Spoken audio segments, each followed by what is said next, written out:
Hey guys, TopeCon, hello and welcome. We are here finally. We're here. It's the big 100. We made it. It took a couple of years. A little bit of trial and error. Oops, and almost me punching the crap out of my mic. But we made it to the 100th episode of the No Spots podcast. DC's People Shab here with you. Of course, I am joined by the Sith themselves. Sith, how do you feel we made it to 100? We made it to 100. I've got a very touching tribute at the end of my final thoughts, but I'm blown away that we made it to 100 because there, as you said, there have been obstacles and we've gone through some really cool reformats, but overall, gotta love it, man. Happy 100. Exactly, man. So glad to have been here. Who would have thought that a podcast that only came out once in the blue moon would make it to 100 in 2 years? But here we are. We're supposed to have a special guest. That would be the man behind the Starting Five podcast, Dan the Mayor. But, he got held up with his day job. So he'll be on in the second hour. So don't fret. You will get plenty of the Mayor for at least an hour in the second hour when we go through our weekend review. He'll have plenty to talk about with the exception of Impact because he doesn't watch Impact. And he says we're doing the Lord's work by talking about it. That's cool. But listen, it's gonna be a great time. We're gonna have a great time, and it's exciting. And I'm also excited. I just need to know, guys, I want y'all to tell me how does it sound because I finally went and got my Ethernet cable, and it's plugged in right now. I did a test stream on the day I got it, which was Tuesday, and I did a little test stream on YouTube. And I downloaded the audio and it was absolutely crisp. There was no cutting in and out. There was no lag. There was no nothing. So I just want to make sure that it's working right now and sounding good right now. Wow. Facebook just sent the notification out that we're live, literally. And Twitch still hasn't sent it out. Jesus Christ. Hector's in the building. What's going on, Hector? Been following us for about a month or so. And he says it sounds good. Awesome. Mm-hmm. All right, let's get into this thing here. But before we get into this thing here, I have to do one thing. It's this. Make sure you can hear this. Did y'all hear that? No. You didn't hear it? No. Oh, no. Try again. I shared the audio and it didn't share. Oh no, what the hell? Oh, that is trash.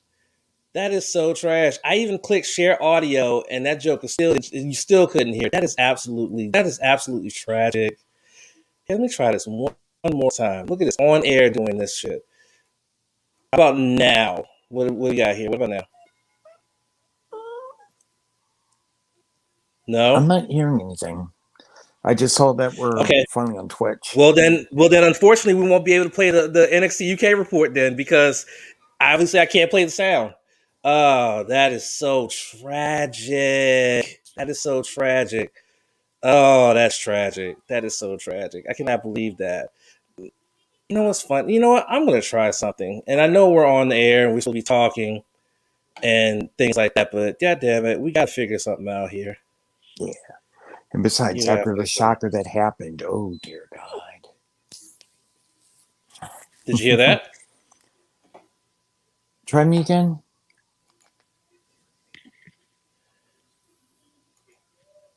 Did you hear that? No. Yeah, we can't play any sounds then. Shit. That's crazy. Why is that not working that way? Okay, we'll try. We'll just keep going and we'll figure it out as we go along. Mm-hmm. But somehow, some way, it's just somehow, some way, because this is what happened last week. I thought, because I can hear the sounds through my headphones, but it's not coming through to the stream. So that's crazy. Okay. Well, let's get into the news and everything like that. So let me just switch this over here for our viewers that are watching. Thank you for everybody for watching either on Facebook, YouTube, or on Twitch, twitch.tv/True No Spots Pod. We appreciate you. Now, here we go. Oh, we got Robbie in the building. What's going on, Robbie? Congratulations on 100. Thank you, Hector B. In the milestone episode, everything has to go off the rails. Mate, this is crazy that we've been able to play sounds through sharing that tab for weeks. And all of a sudden, starting last week, even with sharing the audio, it doesn't come through. That is absolutely insane. And I would have never known that and stuff like that until now. So, oh well. Well, let's get into news and notes. And the first big news story is that the Performance Center just received its biggest class in the history of the Performance Center, which included the largest number of female recruits to ever come into an incoming class. That would be 10. 10 young ladies are now part of the Performance Center and most likely will be part of NXT, most likely moving forward. This large class includes Bronson Reichsteiner, who is the son of former WCW and WWE Tag Team Champion Rick Steiner, and of course the nephew to Scott Steiner. He comes to the WWE from the gridiron, standing at 6 feet tall, weighing 230 pounds, a former All-American running back at Kennesaw State University. You have Kira Magnan Forster. That's her legal name. Her ring name is Taya Valkyrie, an 11-year pro who was trained by in ballerina first. She learned to wrestle under Lance Storm. She made her name in North America with Lucha Underground, AAA, and then Lucha Underground before really making it big with Impact Wrestling. She's still on the books as the longest reigning Knockouts champion in history. So congratulations to her. There was rumors floating around that she had signed, but we had refused to talk about it because we didn't want to just put it out there and then it'd be wrong. But now that it's confirmed, we can put it out there. That Taya Valkyrie is now with WWE.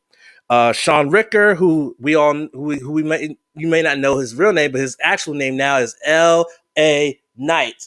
He already made his debut at NXT TakeOver, but now it's official that he is part of the brand. They added him as part of the incoming class. Angela Arnold, who trained for the Squared Circle under Booker T, WWE Hall of Famer Booker T, at his school. She is competing as AQA. She also, as not only with Booker T's Reality of Wrestling promotion, also wrestled with Shimmer as well. Parker Boudreaux, the big 6'4", 300-pound offensive lineman for the University of Central Florida, who everybody says looks like Brock Lesnar. Looks like Brock Lesnar. So they call him the next big thing because he looks like Brock Lesnar. You also have Anthony Henry, who was a standout at Evolve Wrestling and has competed on the WWE Network. He's been in the ring with the Street Profits, Only Lork and Danny Burch, the current NXT Tag Champions, MSK's Nash Carter and Roddy Strong, Chance Barrow, Teresa Serrano, who's now Zoe Stark, who we got to see on NXT this week, get a big shot. Big shot that she got. Chance Burrow, I should know, used to be known as Harlem Bravo.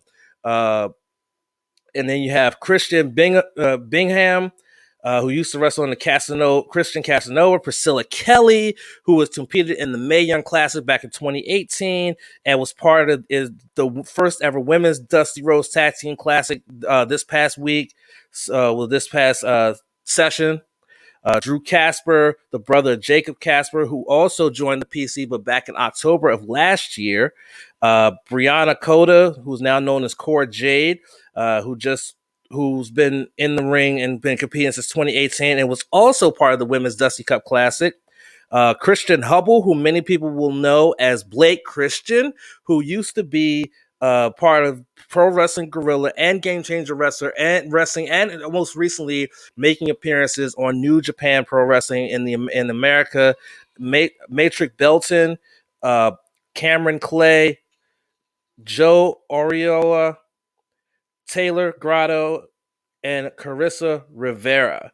So yeah, a huge class that has come in and is part of this new wave. So man, WWE is just snatching up this indie talent. It's absolutely crazy. Yeah, I remember he's Eli Drake. Hector, I knew that. I never forget that. Just, it is what it is.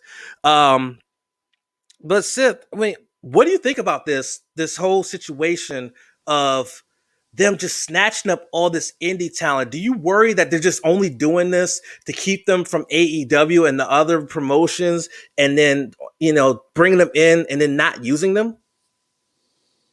That is a legitimate fear and a legitimate concern, folks, because when you have Impact, New Japan, AEW, they're hot on your heels. They know that they're doing the best to lure talent over. WWE right now is on a signing spree. But what I have a question for also, though, when I think about this is who on NXT and in the main roster will be a part of the post WrestleMania cuts? Because you know those are coming. And with all these signings, you have to start wondering who might be releasing. Mm-hmm. I hear you. But I mean, it's just, I just feel like, again, I feel like this is just a move by them to be like, yeah, we don't want AEW and Impact, the New Japan to have all these guys. We want them here. But then, like I just said, the fear is you're not going to use them. And I hate the fact that that's even in the cards. You know what I'm saying? I hate that's in the cards. No doubt. You know? I hate that it's in the cards, and it's likely in the cards. Talia Valkyrie might have something to do. Okay. MSK hopefully will have something to do. But hyping somebody up as the next big thing, next Brock Lesnar. Let's don't pull the cart before the horse yet. And signing Rick Stein. I heard the bell. There we go. We got it. Yay! Let's All go. Right. And signing Rick Steiner's son is a good idea, but people need to chill on the idea that Big Papa Pump would ever think of coming back. He's on the blacklist. Yeah, but that's my worry though, is that they're so hell bent on making sure that these individuals don't go to the competition, that they're just hoarding them like they were doing before when AEW first hit the market. They were hoarding them and things of that nature, hoarding superstars and not using them. And then Black Wednesday happened last year, and now a lot of those individuals are out doing their own thing. We know what's going on with EC3. He recently just signed a contract. That's another news story right there. EC3 just signed to Ring of Honor. So congratulations to him. He's with Ring of Honor now. That's awesome. We saw what happened with Miro. He's in AEW. He's getting ready to be in a tag team match on a pay-per-view, which we are going to preview next week, by the way. We're going to preview that pay-per-view next week. So be on the lookout for that on next week's show. Next, and this is another story I want to discuss right here. This was the biggest shocking story of the week, right? So let me get the sound ready here. It came out early Wednesday morning, and it was from All Elite Wrestling's official social media, and all it showed was a picture, and it said, Paul White is All Elite.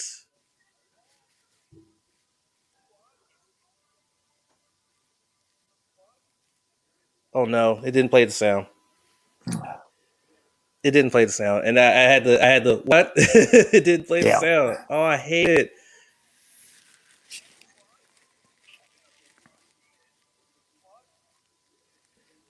Oh, see, I thought I had it fixed. Guess not. Oh well. But Paul White, the Big Show, spent 22 years with the WWE after a 3-year run with WCW. So basically 25 years with this one company when you bring WCW into the fold. And he's gone. And he is signed with All Elite Wrestling to a long-term deal. Let me pull this up right here. Now, according to the press release that AEW put out there, they noted that White will be wrestling, but he will also be a commentator for a new wrestling program that they're going to have on YouTube entitled AEW Dark Elevation, premiering on March the 18th, which is a Monday, on their YouTube channel. This was one of the biggest shocks I've seen in wrestling in a long time, to see someone who looked to be pretty much a WWE lifer, a 5-time world champion, come to a still relatively young organization. Sith, my first question to you is, how beneficial is this for AEW to get such a big signing such as Paul White, formerly the Big Show? This is huge. Because as Champ alluded to it, I'm going to reemphasize, double down on what he just said. Paul White, formerly the Big Show, was considered to be in the ranks of Undertaker, Shawn Michaels, Triple H, WWE lifer. Okay? A WWE for life. So Wednesday morning, I'm drinking some tea, like I usually do. And this comes out. And I only got it from Champ within our chat, but also a friend of mine. Shout out to Adrian Carpenter, because he sent me the link as well. And he's like, yo, Seth, you got to see this, man. And I was like, what? This is huge. Now, I understand that rumor has it his show got canceled on Netflix. Okay. But this is huge. And something that Tony Khan said makes me think they're not done getting talent, whether it's old retired talent you thought was retired, or newer talent. They're not done yet. So I really want to see what happens here, but I'm just still in total shock over it. Yeah, I mean, like I said, when I saw it, and Hector said it best. The news Big Show signed with AEW to me felt like a horrible early April Fool's joke. I had to check Twitter to make sure it wasn't a hoax. I think a lot of us definitely had to check around social media to make sure that this wasn't somebody starting shit. But when I saw it came from their verified Facebook account, I knew immediately. I said, "Yeah, nah, this is real. This ain't no bullshit. This is real. They really have signed freaking the Big Show." And I'm just like, holy crap. This is crazy. And I mean, this is like you said, Seth, this is huge. This is absolutely huge for this promotion to be able to bring in someone with all the years of experience that he has, all of the knowledge that he has. A lot of those young kids, especially a lot of those young big men, will be able to take in some of that knowledge of being a proper big man in wrestling and be able to just use that. And it's so amazing that you have that opportunity. And I think it's going to be awesome. I think it's going to be absolutely amazing for AEW. My only concern is how will he do on commentary? Because someone brought it up on social media that the first couple of years that Taz was on commentary, it was rough. It was really, really rough. So I'm wondering if he's going to be starting out the gates rough, or is he going to already be in that frame of being able to speak on it very well and speak on what he's looking at in terms of wrestling. So that's my concern, right? So I'm hopeful that's what we get out of the Big Show. He's going to be working with Tony Schiavone. We all know Tony Schiavone is a legend when it comes to the world of professional wrestling and commentary and things of that nature. So I can't wait. So again, March the 18th, we get the AEW Dark Elevation show with Tony Schiavone and Paul White. And Paul White will also be wrestling as well. Cannot wait for that. Oh shit! I just realized we got this last story, and I can't even do the gimmick because the sounds don't play. Freaking Christ! We have one last story here, and it's a very sad one. It's one that really just came out of nowhere. The man known as Joseph Hudson, who used to be known as Josephus, and then the question mark, unfortunately passed away earlier this week from an undiagnosed medical issue, according to NWA President Billy Corgan. Josephus, who was a former NWA Southern Heavyweight Champion, his most recent was known for his great character work as the question mark alongside Aaron Stevens during Aaron Stevens' run as the North American champion. Corgan did confirm the passing via Instagram post and released the following statement saying, quote, "It is with a heavy heart that I share that my friend and brother in wrestling, Joseph Hudson, has passed away suddenly from an as yet undiagnosed medical issue. NWA fans would know him as Josephus as well as the question mark, where thanks to the great fans at GPB Studios in Atlanta Joseph was able to receive the kind of support in the ring he'd always dreamt of. He is survived by a young son whom he loved dearly. And if anything would pain him about leaving this earth, it would be not being able to be there for his boy. Rest in peace, Joseph. Love you to you and Godspeed. Aaron Stevens was also reacted, sending out a couple of tweets saying, quote, "My heart is broken. Rest in peace, Sensei. Thank you for all you have done for the fans and for me. This doesn't seem real." That was one of the tweets that he put out there. Even Wade Barrett, who was recently was an announcer with NWA, said reacted to the news saying, quote, YouTube, talking about Stevens and Josephus, were a brilliant duo, incredibly sad. He was a great guy and performer. Rest in peace, Joseph. The last time they were together in a match, it was on January the 26th of 2020, before the world went to shit. They were in a tag match where they lost to the Rock and Roll Express on an episode of Power. So, Seth, I know that you were a huge fan of the question mark. And I know that you wanted to speak on this you want to speak on this. So I wanted to give you the to be able to speak. This sucks. It hurts when you lose wrestling talent to begin with, because as podcast hosts, as well as wrestling fans, we all tend to, we have fun. But news like this really, really hurts, because question mark, I talk all the time about heels that are over. Question mark was very much over with the fans. And it's sad that he's gone so soon. It's sad that he leaves behind a son.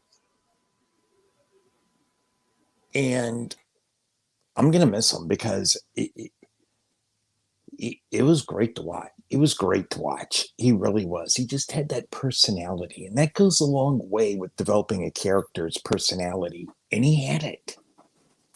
He had that personality. It's a lot more than I can say for a lot of wrestlers that are in training. This guy brought the skills. And he and Aaron Stevens were like two peas in a pod. And the matches they had were just absolutely great. Yet another reason why we lost out when the world went to shit.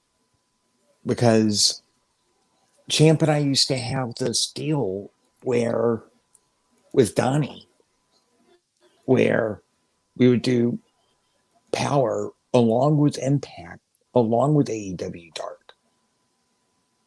And now one of our favorite reasons to watch NWA Power, gone. Just entertaining. Godspeed, sir. And prayers and condolences up to his family and his friends. Absolutely. Absolutely.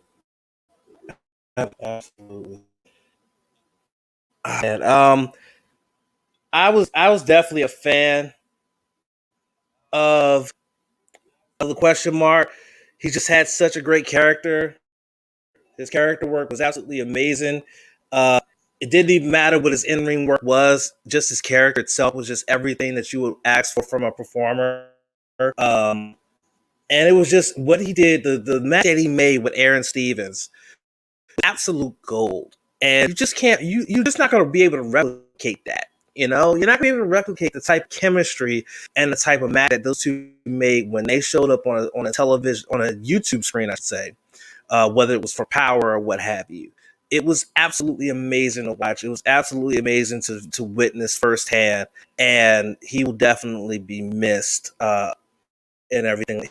He will be missed, and condolences to his friends, his family, and his fans. And like I said, I wish that the music would play on here, so that way we can get the 10 bell salute gimmick. But I think I'll probably put it in post production.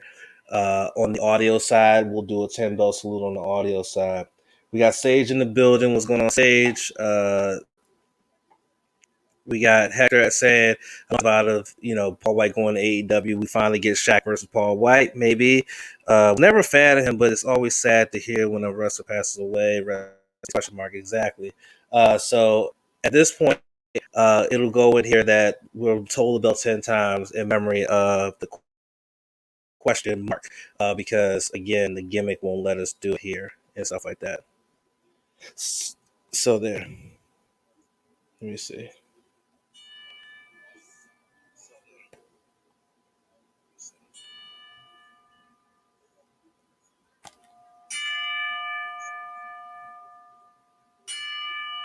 Yeah, it's playing off of my phone, but that ain't gonna cut it. That ain't gonna cut it because you can barely hear it. All right, So we're gonna move on here. Let's talk about some New Japan. And New Japan is really, really warm. They just finished they're finishing up their Castle Attack tour. They had two from Corcoran Hall on the 22nd and the 25th. Their 22nd show, they're on the 25th, saw Hiromu Takahashi relinquish the GP Junior Heavyweight Championship. He unfortunately suffered an injury at a live event over that electoral month. He has surgery and he will be out for up to 6 months.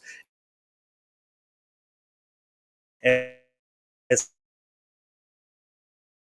so because that championship,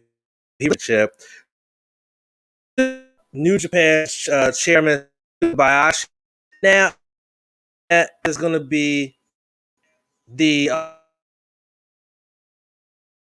relay after El Desperado and Kanemaru made waves in the IWGP Junior Heavyweight Tag Team Championships from Ishimori and El Phantasmo in the main event of 5th.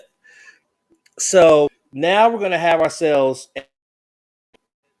a three-way match for WGP Junior Heavyweight Championship as part of the Tag Night 2. It'll be El Phantasmo, the challenger. It'll be now Bushi, who was handpicked by Hiromu to be his replacement, and the newly crowned 3-time IWGP Heavyweight Champion, the one and the only El Desperado. They'll go at it. Who is going to be? Wait. Oh no. Hector saying I'm cutting out. Crap. Sith, you're supposed to be with these things. If my audio's messed up, you're supposed to be seeing these things so I can try to fix it. It's cutting in and out a little bit, but it's definitely way less than what it used to be. Okay. Well, like I said, it's going to be a 3-way.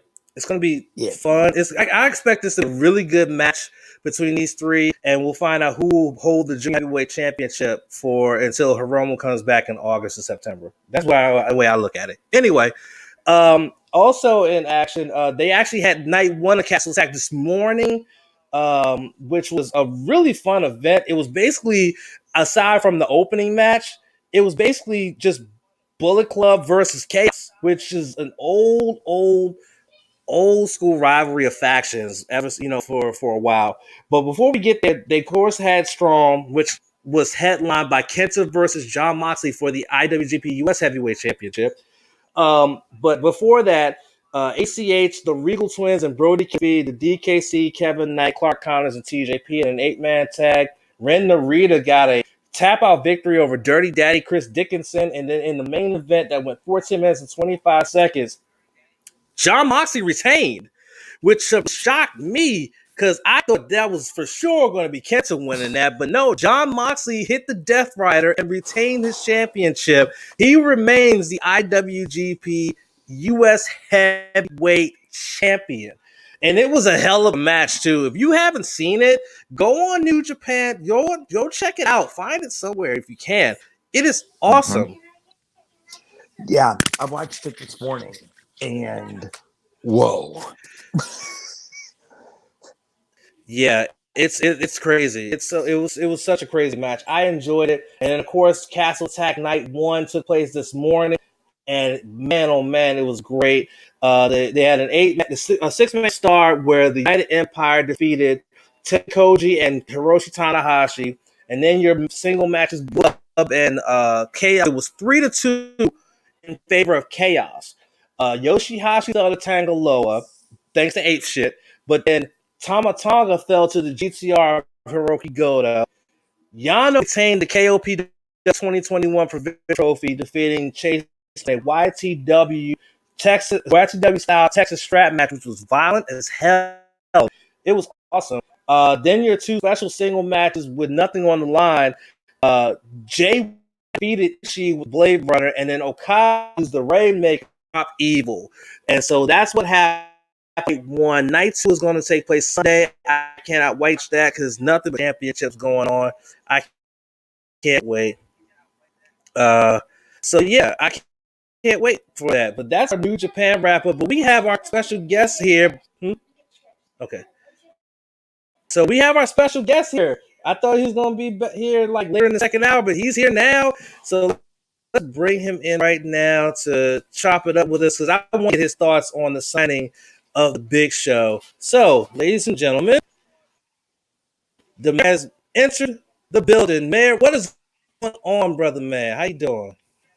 What up, everybody? It's me, the mayor, that DJ named H5, your mom's favorite fat guy, all the way from deepest, darkest Africa. Africa today happens to be up in the Bronx right now. I had your mom's favorite. Damn. Wow. Deepest, darkest Africa though, fat guy. I had to steal the deepest, darkest Africa from Akeem, man. Akeem, the African dream. And you know, it would yo, how crazy would it be though to find out that One Man Gang did have like heavy African roots?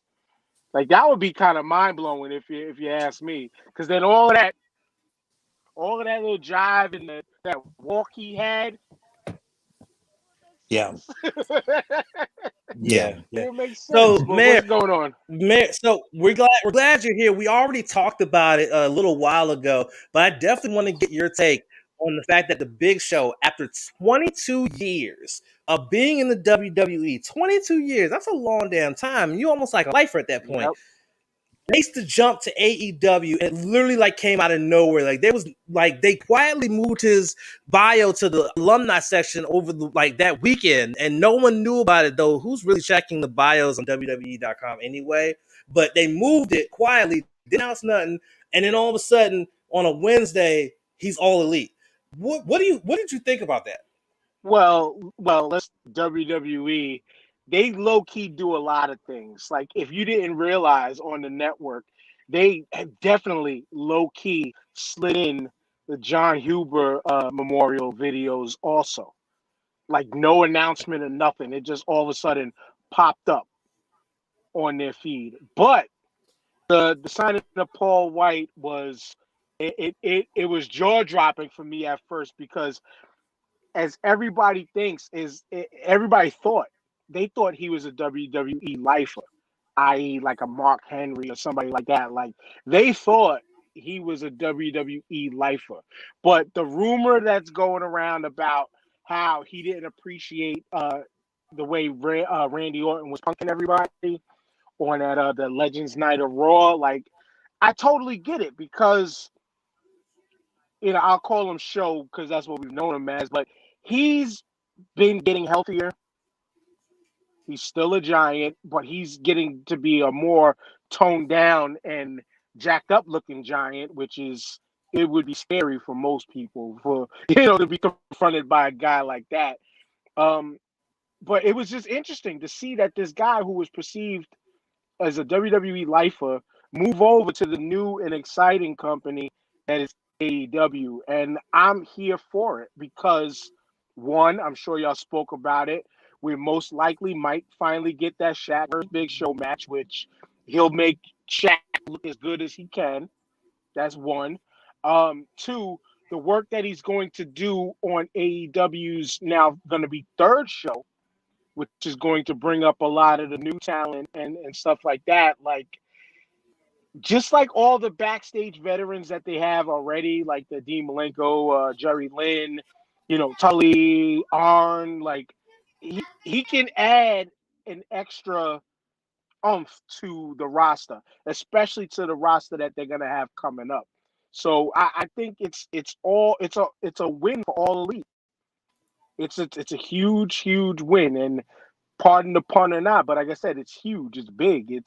It's definitely a big win for AEW to have somebody of his caliber, his stature in the game and physically on board. And then let's not, just look at the potential of if they give him a limited contract of when he wants to get in the ring, he will.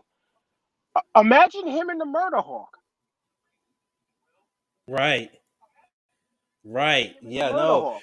Or There's imagine him and Brian Cage, and him giving Brian Cage that boost, like how he gave John Cena at one time, allowing him to body slam him and throw him on the rack on his shoulders.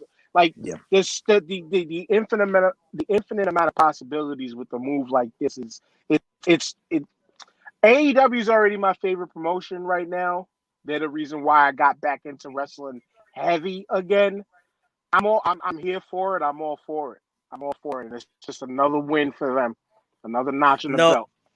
I agree. And we did mention Hector, who's one of our big supporters. He did mention that in the comments earlier. One of the positives we'll get out of this is finally getting Shaq versus Paul White and everything like that. But I did also mention that one of the other benefits is that a lot of those big men will be able to benefit from the knowledge, experience that Paul White brings to the table as someone who's been in this business for as long as he has. So I think this is so beneficial to such a young roster that you can't be mad at the move. And then of course, if WWE couldn't re-sign him, then that's their loss. And this is AEW's game to be able to have the capital to bring him in and to have him contribute not only as an in-ring performer, but also as a commentator, and also backstage helping out the youth.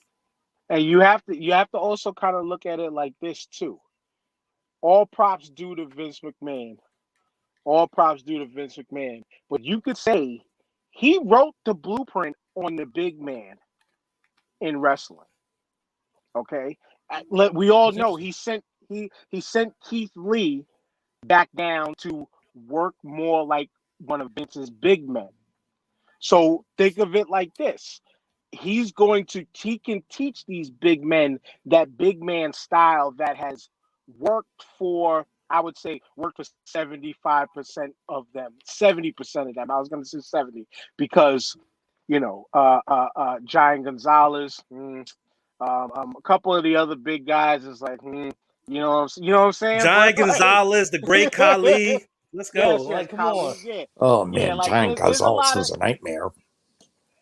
There's a lot of busts in there, but like I mentioned, from Deepest Darkest Africa, One Man Gang and One Man Gang Akeem. Now, granted, he was a territories guy, so you could bar that.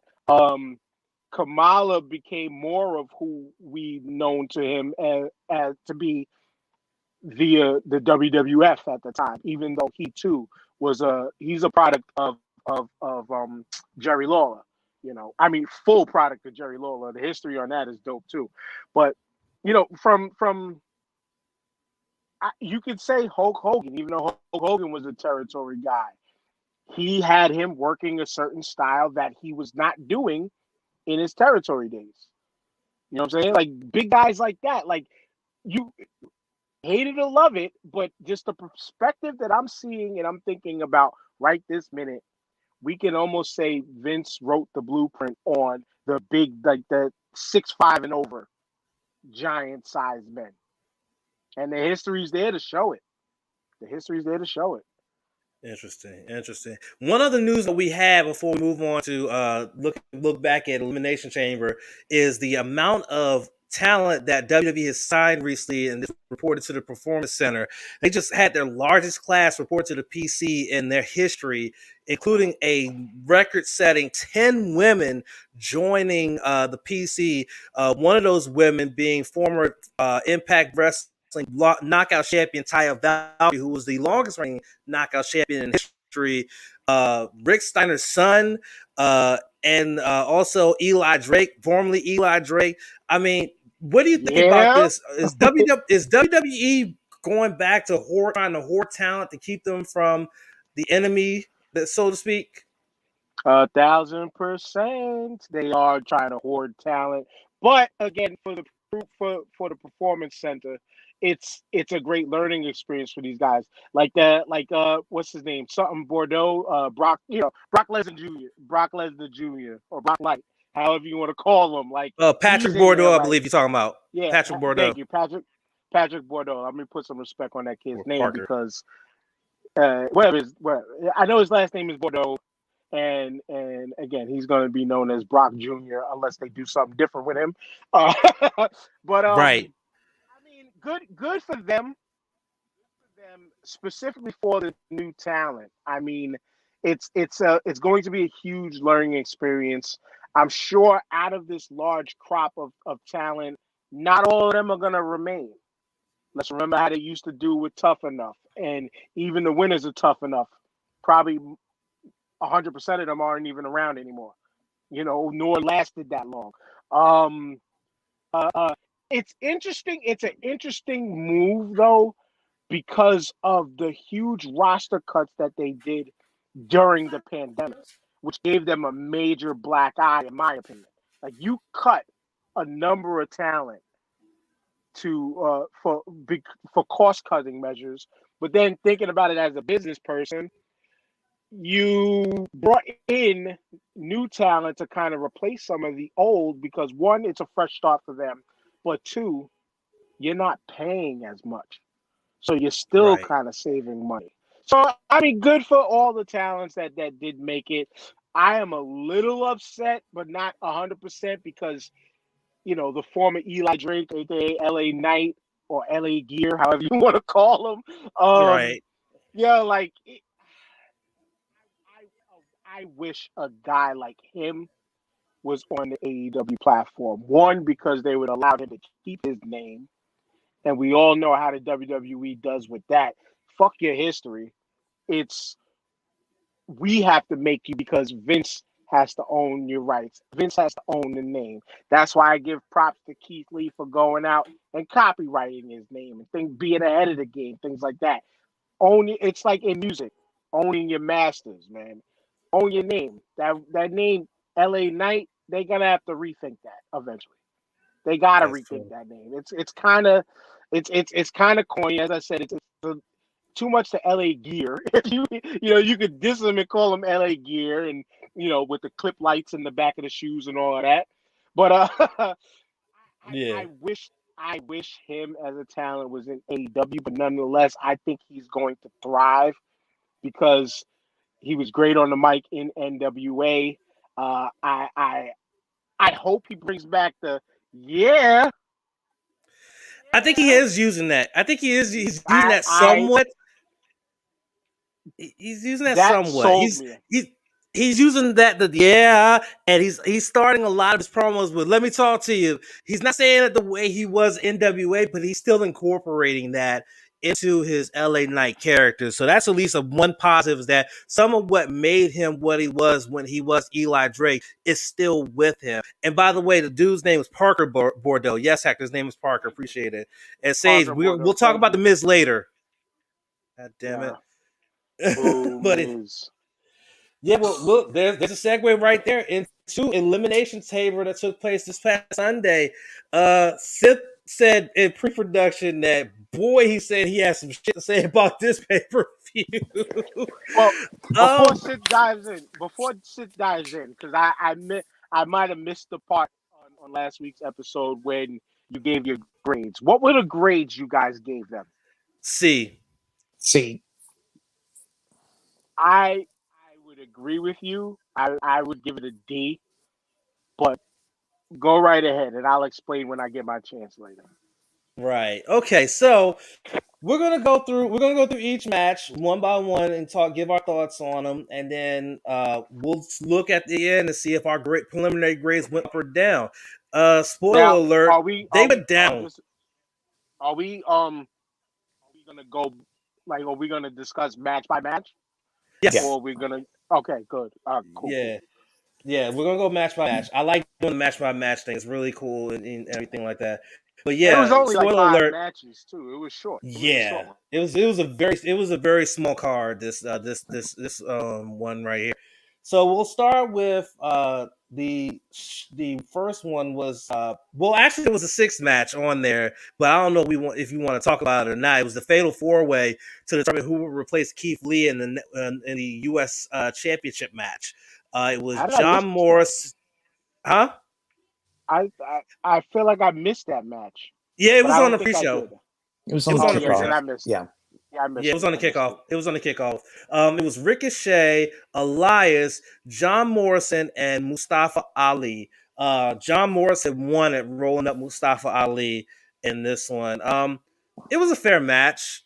I wasn't expecting for Jomo to be the one to get the victory, but it was a match. Anytime you can put Mustafa Ali and Ricochet in a match together, it's fair. Elias was just Elias. And I mean, Jomo was still doing well in there, but it was a fair match. It's fair. So yeah, that was all I had for that fair. I didn't get to see that match, but I can already tell you where the flaw was.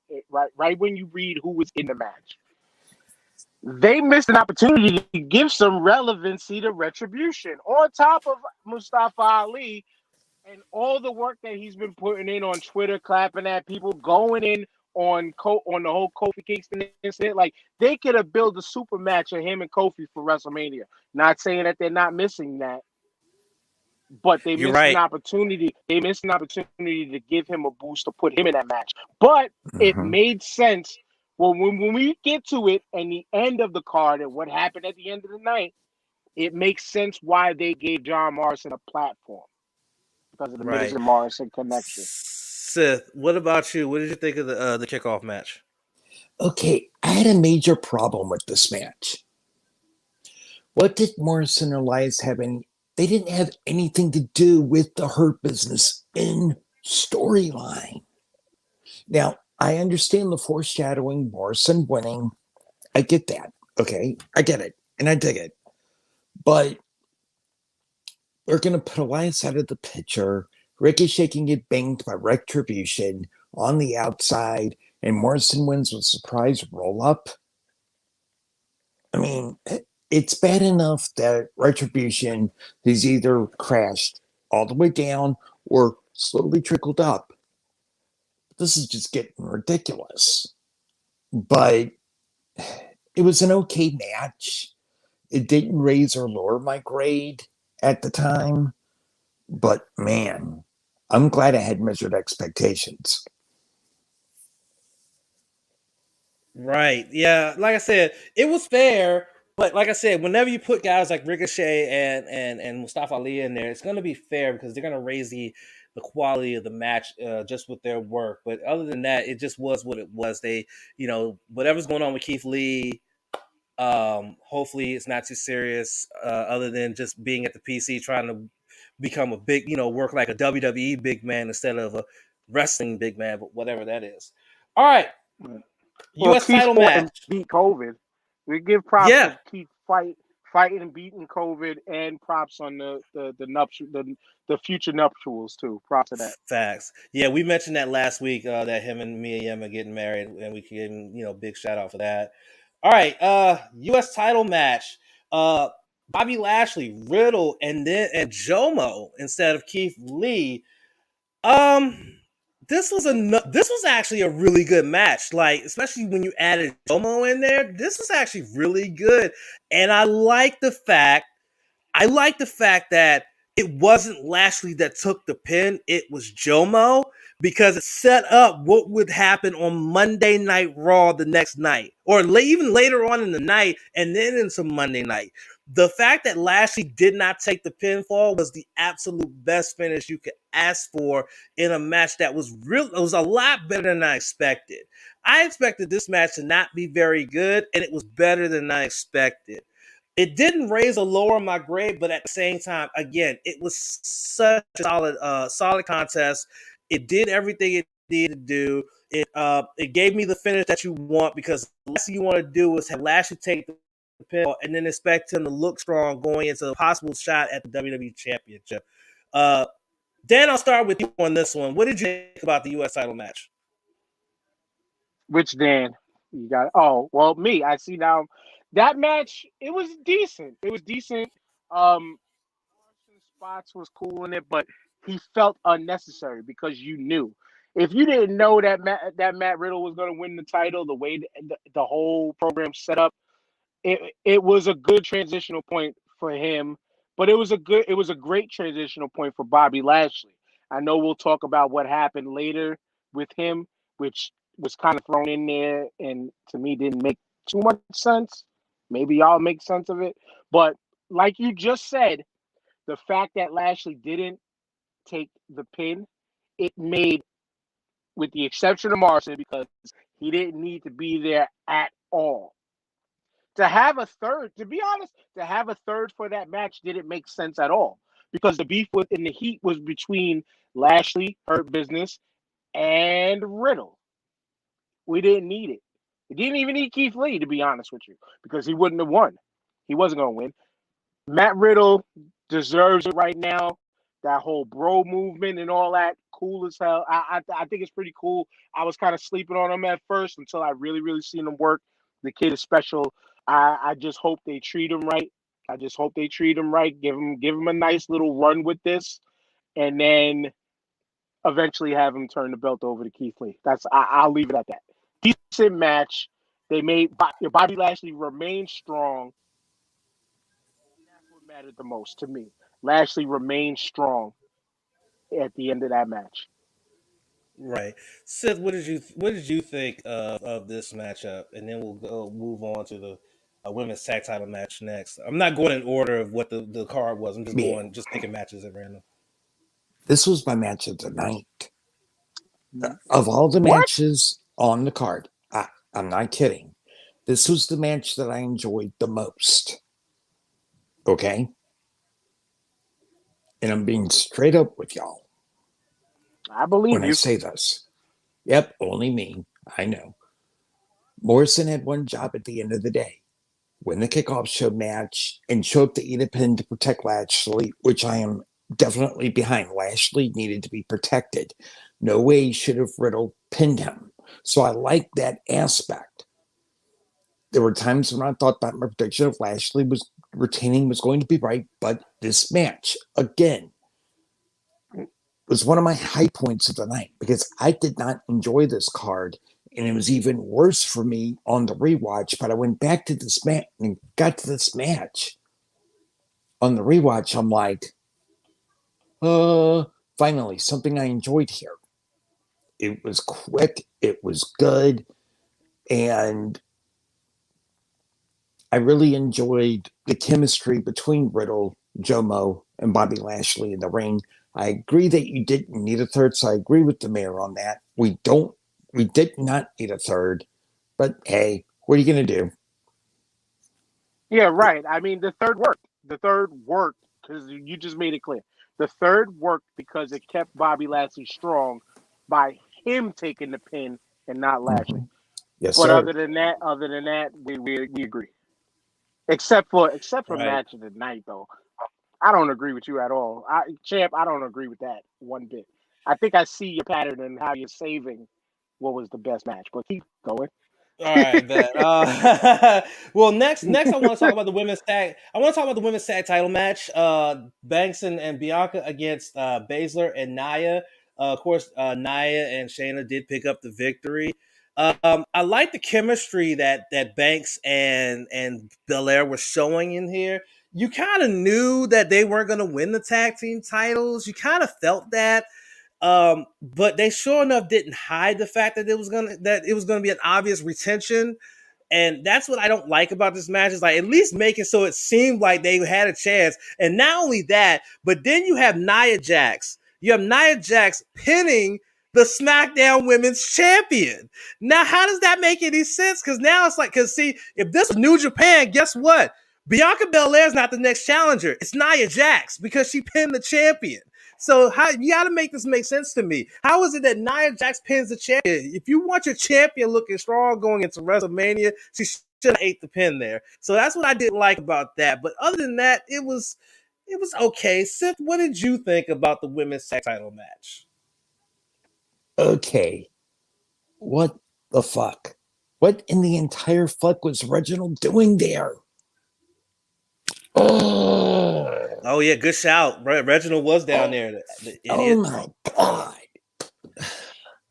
Look, this match was put together at the 11th hour. I get it, because Lacey Evans in real life is pregnant, and as Champ and I said last week, our best wishes to Lacey and her family, and we hope that this pregnancy is successful and there's a new child born.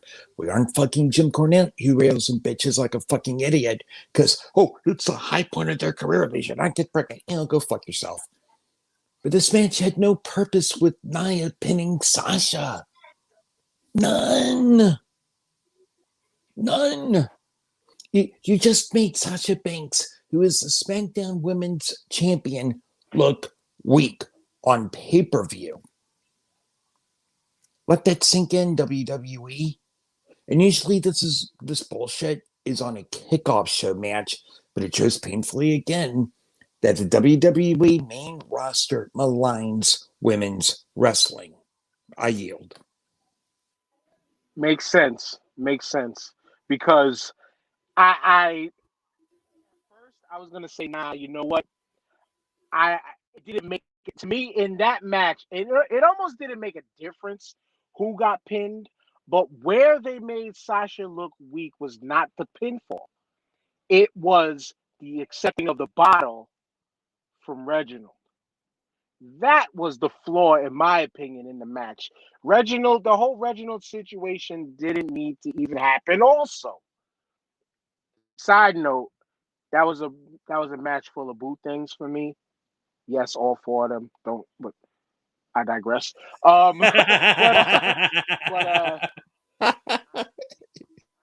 Jax is, oh my goodness. But anyway, but yeah, it was it.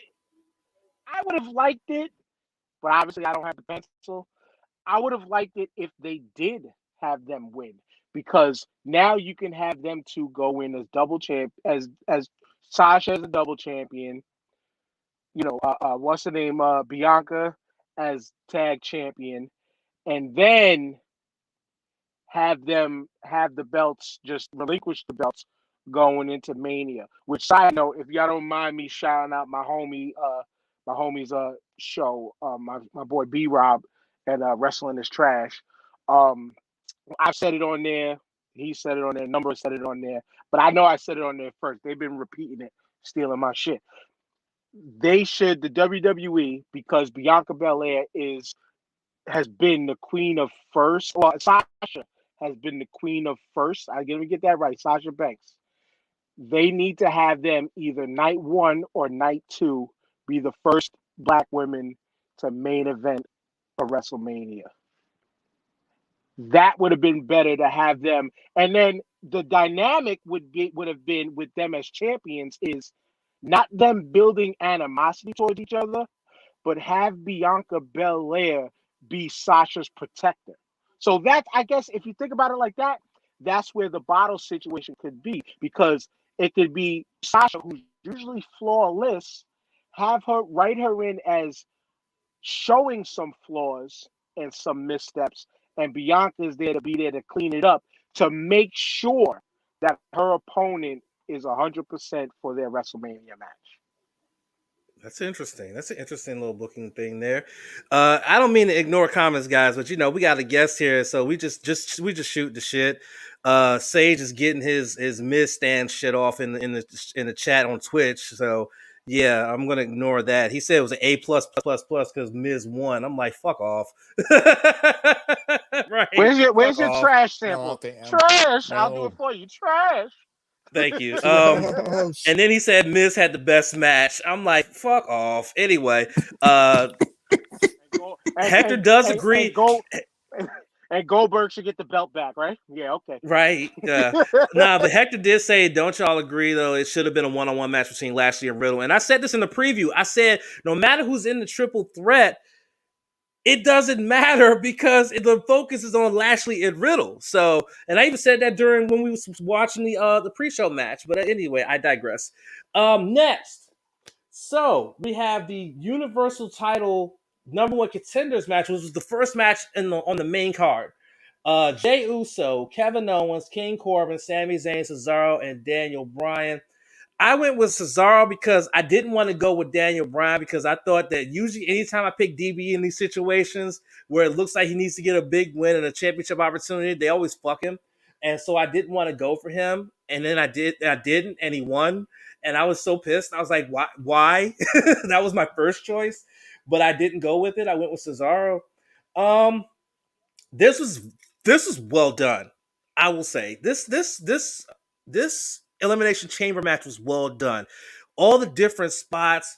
I think one of my favorite spots was when Jey Uso locked Kevin Owens' arm in the door and it just kept kicking the fuck out of him.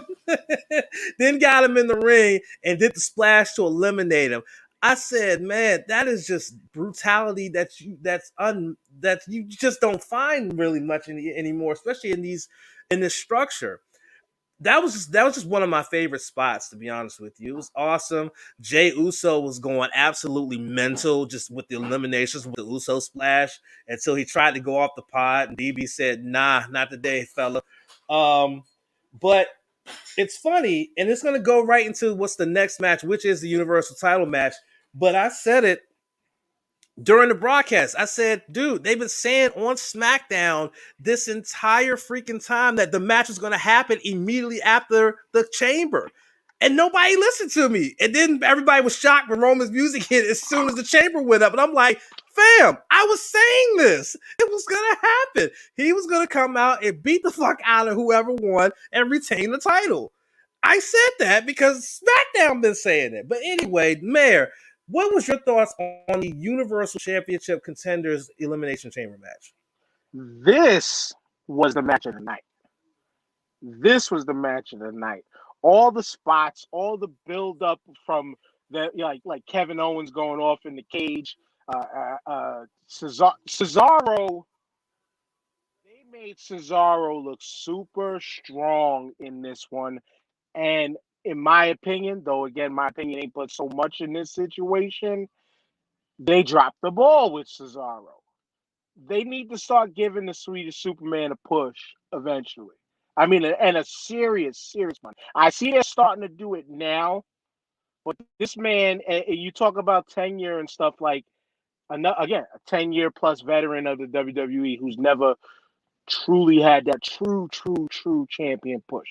Like who should have had the strap a couple times, in my opinion. Though he was doing this thing in a lot of the times when I wasn't watching WWE because it was too PG, too cartoonish for me. But yeah, like you mentioned, Jey Uso going off. Jey Uso was to me the star of the match when he took that cage and slammed it on Kevin Owens. The cage door slammed it on Kevin Owens' arm. Like I felt that shit made it look like he was trying to really break his shit. But again, and the splashes off the top, Cesaro spinning damn near everybody. You saw that moment where I think all four who was left in the cage, they all kind of got their move off. But to see Daniel Bryan win, I like him a lot. It just didn't feel right. That was the only flaw. But as far as physicality, the action, the work, I thought that personally was the match of the night. It was just the problem with this pay-per-view, in a sense, was the outcomes of just about everything. I like the analysis there. Sith, what did you think of this match here, the Contenders Elimination Chamber that kicked off the show? Yeah, I got to get my shit off here. One thing that really, really dragged me down, not only on the live stream with Champ and everyone, which was a blast, but also on the rewatch, they put the promo for the match, to tell the whole story after Kevin, Sammy, Corbin, and Jay are in their pots. When do you usually do the road to hell or the road to Elimination Chamber or whatever the match is? You do it before the introductions. That in itself was weak. You don't do that. I think they did it because they didn't know how. They were like, okay, if we do it here, we can kind of condense the time of it because we have a very short main card. But here's where I had fun, though, in this match, and it's already been said. Jay going off on Kevin Owens. That was wild. I enjoyed that on the rewatch. I'm going, this is dope. The spots from the top of the pods, those were dope. But the problem was watching it live and then on the rematch, the biggest drawdown for this entire card, as you'll tell, is it felt a lot longer. And that is a major problem for WWE. Where it comes to this pay-per-view with me, is it just felt a lot longer. I'm like, oh God, it's not over yet. But the spots were enjoyable. But unlike Hell in a Cell, Survivor Series, TLC, Royal Rumble, this was hard to watch because it just felt draining to me. Yeah, I mean, like I said, the SmackDown Elimination Chamber I felt was the better of the two Elimination Chamber matches. I'll be completely honest with you. 100%. Aside from, we'll get, matter of fact, we'll get into it now. We don't need to get into the Universal title match. It was basically a glorified squash. They did have the little hope spot of the yes lock being locked in, but it basically turned into basically a squash match. But at least we're gonna get a proper match at Fastlane, most like, probably. We'll see. But let's talk about the WWE Championship Elimination Chamber match. You had Drew McIntyre defending his title against AJ Styles, Jeff Hardy, Randy Orton, Sheamus, and Kofi Kingston. I expected a whole lot more out of this one. I think one of the highlights for me was almost breaking one of the pods open so AJ could sneak out the back when the door was open when Randy got eliminated first, which was like the biggest surprise of the night. Like, Randy Orton was the first eliminated. Like, what? So then AJ tried to sneak around through the door, and instead of telling him he had to get back in his pod, they just kick almost out. And they just let AJ go ahead and rock. And I'm just like, okay, like, I guess. What the fuck? All right, cool. So he's just not going to get a count now. He just broke out through the back door, comes around, and just goes in. He can rock. All right, cool. Gotcha. And the only other spot that really caught my attention was the upward Claymore kick when AJ was going for the phenomenal forearm. That was the only other spot that was memorable to me in what was somewhat of a not really memorable Elimination Chamber for a championship. And I think the reason why the chamber match was not very memorable is because of what happened after, which is Lashley comes out, beats the shit out of Drew, knocks him out. Miz comes out, cashes in, gets a DDT, gets only a 2 count, skull crushing finale, gets the 3 count, and becomes the WWE champion. And that overshadowed what was a subpar Hell in a Cell, was subpar Elimination Chamber match, in my opinion. Sith, what do you got to say about that? Oh man, this is just insane. Randy Orton eliminated first. You're throwing Omos out because, okay, AJ's trying to go out the back door and get out of the match. again, like the first chamber match to me, it dragged on too fucking long. Miz cashing in. Champ, what did I say about Mrs. Cash in? Tell the people. You gotta remind me because I don't remember. It's been Saturday. It's been 6 days. Sage, I love you, bro. You're awesome, but nobody cares.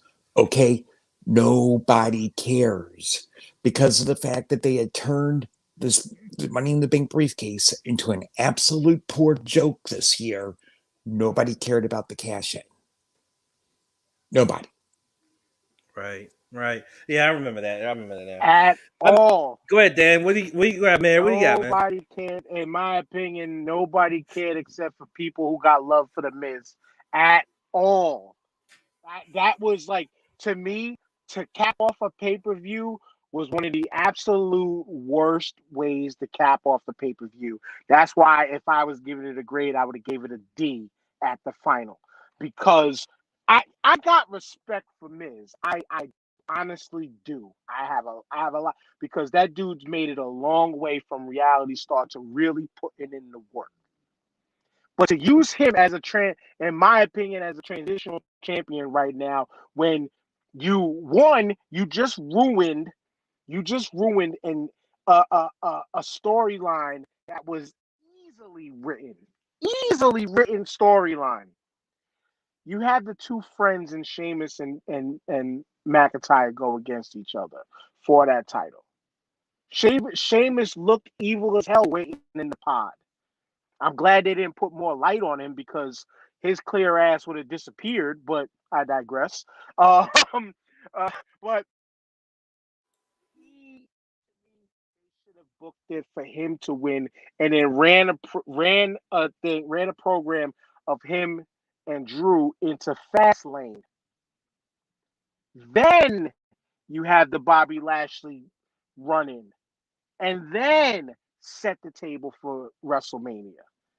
Instead, I have a feeling, this is my opinion, because you see I'm clearly talking over that match because that match really wasn't worth a bit. I love AJ Styles. He could have won it. I have no problem with Randy Orton going away first because why was Randy Orton in it? I'll just say it like that. Why the fuck was Randy Orton in that match when he already ran his program with Drew McIntyre? He's in a program with The Fiend and Alexa Bliss still right now, which, by the way, that guy and WWE writers gave that man Wolverine's healing powers because, holy crap, in 2 pay-per-views, you like that, your face, the burn is healed.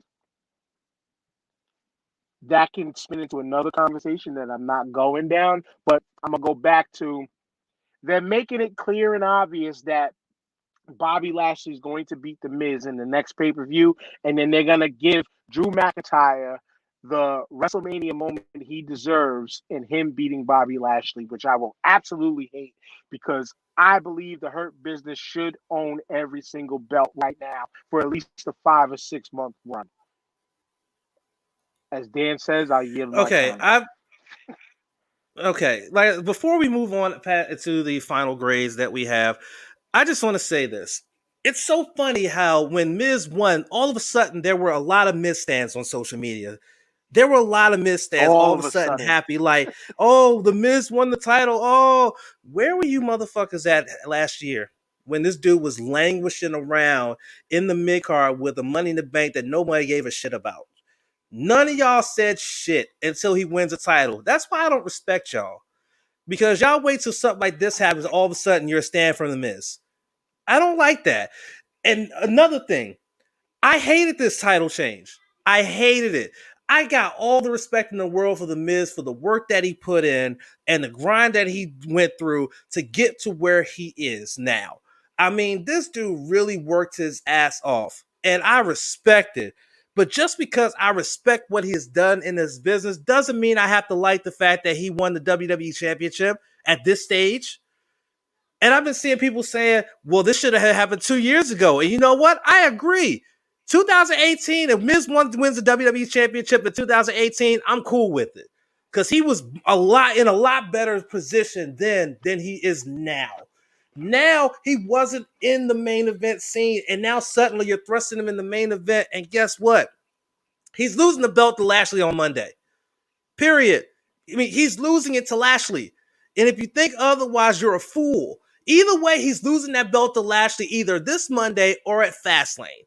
But either way, it's not going to be Miz that Drew will get the moment from. It will be Lashley.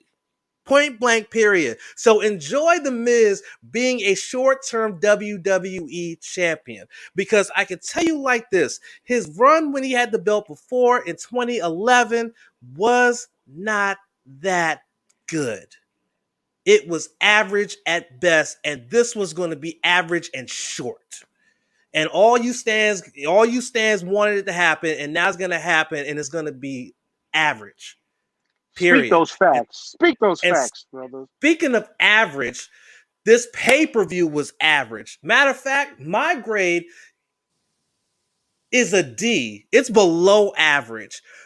The Smackdown Elimination Chamber match, along with that triple threat US title match, are the only two matches on this card that are worth watching. Everything else on this card is not worth watching. Unless you like the women, just to look at the women, not to objectify them, but I'm just saying, unless you like those ladies like I I mean, listen, Mount Jax is Mount Jax. We know. Don't sleep Sasha. on Shayna Baszler though. Don't sleep on Shayna Baszler. You're right. No, you're right. You're right. But like I said, there was nothing on here aside from the two matches I just mentioned that I would go back and watch again. So this pay-per-view gets a D, and this is like the lowest grade I've given a pay-per-view since we started grading these. This is the lowest grade I've given is a D, because this pay-per-view just wasn't it, Chief. This wasn't it, and especially because you got another pay-per-view in between this and WrestleMania. If this is the way you're going to, if this is what Fastlane is going to look like, count me out, Chief. Count me out. Sith, your final grade. Champ, after the rewatch, I realized that this was worse than the dope show at Extreme Rules. Oh, yeah. You shitted on that pay-per-view. That pay-per-view was trash. It was. That was a dumpster fire pay-per-view. I was talking to a friend of mine about that because they were wondering, how did I feel, after the rewatch? I was at a D+ after the first view, but as customary with all pay-per-views, I give them a rewatch. My grade went down to a D. This is the worst pay-per-view I have seen in ages. I'm going to be brutally honest here. Some of the WWF in the early 90s, where they were struggling to find an audience, they were trying to keep pushing the Real American Gimmick with Hulk Hogan over and over again. All of that's looking good compared to this. And that was a bad time for the company. I'm done with this pay-per-view.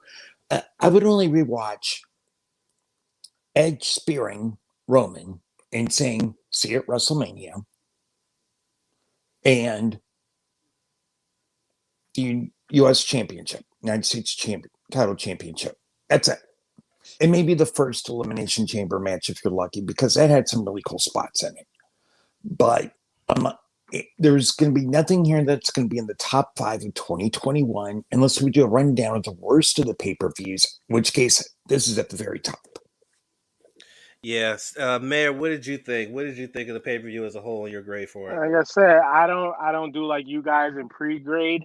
I'm sticking with the grade that I gave when we opened this segment. It was a D. It was a D. Like I said, the high spot for me was the SmackDown Elimination Chamber. Then seeing the 4 women once again, because though again, looks aside, I respect every one of them, especially Naya's hole. Pause. But that moment there, my hole. But anyway, that wasn't in the pay-per-view. But besides seeing them women work, because I actually enjoy watching them work, despite what everybody says about Naya. Yes, she can be way too stiff and hurt people, and I enjoyed watching them because I really do enjoy watching. And Sasha Banks, I mean, she just makes anything and everything look amazing. She just does. She does whatever Sasha Banks does. She does no wrong to me. That U.S. title match was it was the next match, the second best match in my opinion. But again, overall, there's just to me it was just too many missteps for obvious storylines that they could have ran with. And you heard how I quote unquote fantasy booked it earlier. There's just too many storylines. Just to add on to what you was mentioning about the Miz and the Money in the Bank. Yeah, you want to know when nobody cared about it? As soon as they predictively gave it to him after fucking over Otis. People cared about the Money in the Bank because the world loved Otis, and Otis was getting white hot at the time. And now you're putting him in this freaking American Alpha type of gimmick, making him heel right now. And come on now, you need the humping and the and I see that they did this for the Miz because he played a good hand as the mid card guy who was the quote unquote jokey joke tag team partner, and even that stuff was corny from him. Even that, so the way that match, the way that whole string from the Raw Elimination Chamber to the end was just bad booking, in my opinion. They dropped the ball in that one, like I said, by way of the Celtic Warrior, Sheamus. The SmackDown one, again, best match. I guess it's not Cesaro's time. Daniel Bryan deserves what he's getting. But overall, I was glad, personally, I was glad it was a quick pay-per-view. I was glad it was a quick pay-per-view. I didn't get to watch it live because I had to start work at 5 a.m. the next morning. I watched it the next day as soon as I had time. And yeah, it stayed a D. Right. It stayed a D. It stayed a D. Yeah, no, this was not a good one. Hector mentioned they're trying to build up some attention for the first pay-per-view on Peacock, which is Fastlane. Well, they did a poor job of it. They did a poor job of it. And the funny part is that we thought that this was going to be the final pay-per-view on the WWE Network proper, but it's not. Fastlane will be, and then WrestleMania will be the first Peacock exclusive pay-per-view when it comes up for those 2 nights in April. Hector brought up something that was sitting in my mind when Sip was talking about how the 90s pay-per-views were even better than this. He said WWE today is very reminiscent of how it was in 1995. And yeah, 95 was a very bad year for WWF. That was a bad year. 95 was the Diesel run, right? Yep. Yes. Yeah, that was pretty weak. Though Kevin Nash deserved it at the time, it was it was a weak year and run overall. I totally agree. That was agree. They were struggling to draw, find anybody to draw, things of that nature. Yeah, Kevin Nash, Diesel, that run as WWF champion. He won it in like a couple seconds in Madison Square Garden at a house show. And at that point, you knew, okay, this is going to be a shit title run. He won it at a house show in seconds. It's like, what the against Bob Backlund, correct?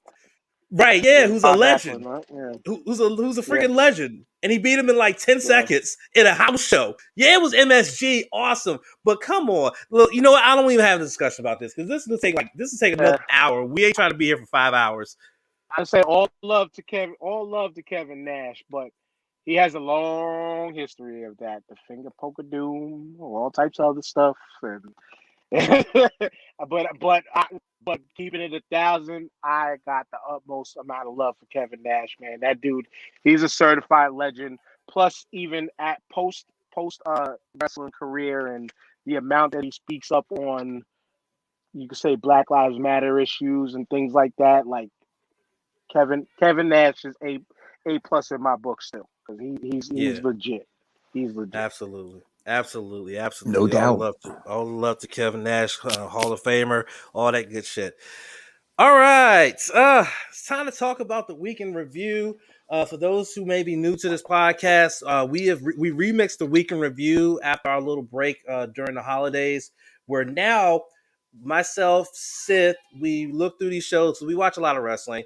And so we look through these shows and we just pick 5 things out of each show that stood out to us, whether it's good or bad. It just stood out to us. It was like, okay, let's see if it stands out or it stands out to to each other, right? So we pick the 5, and then it's 2 out of 3 falls. You pick 2 of them that stood out in a good way, and you pick 1 that stood out in a bad way. Sometimes it's easy to pick 2 good ones and 1 bad one. Sometimes it's hard to pick 2 good ones and easy to pick a bad one. Either way, but the great thing about it is that neither one of us know what we picked. We don't share this information with each other beforehand. We just write it down, and then we come on here and we just feed it to each other. And the answers can be so interesting, especially when you pick the good ones. Because when I write these, my intentions are I'll put one that I purposely thought was bad, and and feel that Sith will agree, and then he doesn't, and I'm like, wait, what? And then Sith will be an asshole and pick 5 good things, expecting me to pick 1 bad one out of 5 good things because he's an asshole. But then I'm just an average Joe. But to be fair, I do him the same way here and there, but he does it to me more than I am to him. So he's the big asshole in this one. See, you missed the booking point right there because you were supposed to sing the song. I'm an asshole. He's an asshole. He's an asshole. Leo. I'm an asshole. He sang a line. He sang a line on it, so we'll let it slide. He sang a line, whatever. So let's talk about Raw. The fallout from Elimination Chamber. Of course, the focus on Raw was the fact that The Miz is now WWE Champion. Why did Lashley get involved? We will finally find out why he got involved because MVP and Miz spoke at the pay-per-view. All of that stuff, and they would throw together some matches and stuff like that. Asuka got kicked in her face by Shayna for real, and lost a tooth. That's a good night at the office, getting kicked in the face and losing a tooth and getting knocked silly. But all right, these are the 5 bits, and I want both of you guys to pick 2 good and 1 bad. I'm gonna start with Sith. And these are the 5. And then, Mayor, I'll repeat them for you, and you pick them. You don't have to give 5. I'll be listening clearly, so you won't have to repeat it. I'll be listening clearly. Cool. All right. So, bit number 1 was all of the Miz Lashley segments. The Miz TV, then the deadline decision thing, all of that good stuff. That's number 1. Number 2. The match between John Morrison and Riddle that Riddle got the victory on, but I felt it was a very strong match. Hurt Business, the tag champions against the Lucha House Party. It was a tornado match. Next, Asuka and Charlotte versus Naya and Shayna. Again, it was the match where Asuka was trying to put in the Asuka lock or arm bar, and Shayna got in and tried to break it up and accidentally legit kicked her in the face and caused her to lose a tooth. And Lashley in the main event against Strowman to prevent Strowman from being added to the championship match next week. So those are your 5 there, Sith. What do you got? Riddle versus Morrison's my number 1. Big time. All right. Okay. This was an exciting match. And honestly, you take away that the show opened with Miz TV, rightfully so, because it's night after a pay-per-view. And this was a good way to keep the interest built up. This is exactly what we needed from both Riddle and John Morrison. A match that puts their skills on display, not a squash match, and not a match meant to bury. It also proves that in the ring, these 2 cats can get it in, set aside the creative comedy, which is their downfall, in my view, with all the promos, because it's just hokey bullshit, and it allows them to perform. So I dig that. Okay. My second is all the interactions between Miz and the Hurt Business. All right. The cash-in Sunday was trash. Okay. I only know of one person that enjoyed the cash-in. Shout out to Sage. We love you, man. However, Miz as a heel serves a purpose finally, well, for about a week. However, Miz, you don't want to cross the Hurt Business. You don't make a deal with them. They make up excuses not to face Bobby Lashley A deal is a deal. Okay, Miz looked like Maury from Goodfellas when he owed Jimmy Conway money on a bet on the Vegas line and was told to pay up or else. Okay, there's going to be a fight next week as point blank. Lashley and the Hurt Business, they're up looking for payment. And it's going to be wild. Not even Adam Pearce could save him, who I think is the new Jack Tunney, but that's beside the point. Jesus Christ. Anyway, so what was the bad? Oh, dude, you made this easy on me.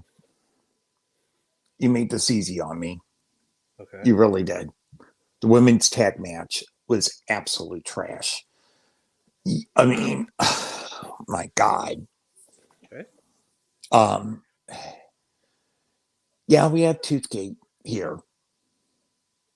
And now the seeds are being, it's going to be Charlotte versus Asuka at WrestleMania. It's pretty obvious. But note to creative, give us what we want after WrestleMania. Rhea Ripley beating Charlotte and becoming Raw Women's Champion. Don't job her out. Right. Okay, Mayor, this is your first opportunity to do 2 out of 3 falls with us. You heard the 5. What say you, sir? I'll give full transparency. I did not watch Raw. I haven't watched Raw in a while because it's been terrible. Though I pay attention, I don't blame you. follow. I pay attention. I do follow what's going on, and I will say the bad. The only reason why I'll say this is bad would be Lashley versus Strowman because though I just recently learned Braun Strowman was a Trumpster, like an ignorant Trumpster at that. I liked him as a character a lot, and he consistently gets misused. So he was just kind of. It sounds like to me he was just kind of used as being the big bad for Lashley to dust off, just to prove a point. So I would say that's terrible because again WWE misuses. Though they, again, I mentioned it before, they want them to go back to the freaking performance center to learn how to be big men, yet you misuse these big men. I'll stop there. I'll give you the good. The good, I would say, is the moments with the Miz because they owe us to sell us on why the hell they did that and gave him and finally put the strap on him. You had to sell us, and then a little bit of violence don't. A little bit of violence is good. So it sounded like to me that the women's tag match probably was something to watch. And I will, maybe when I get home, I will go check that match out just to see, and unfortunately to see another one, Asuka, love her too.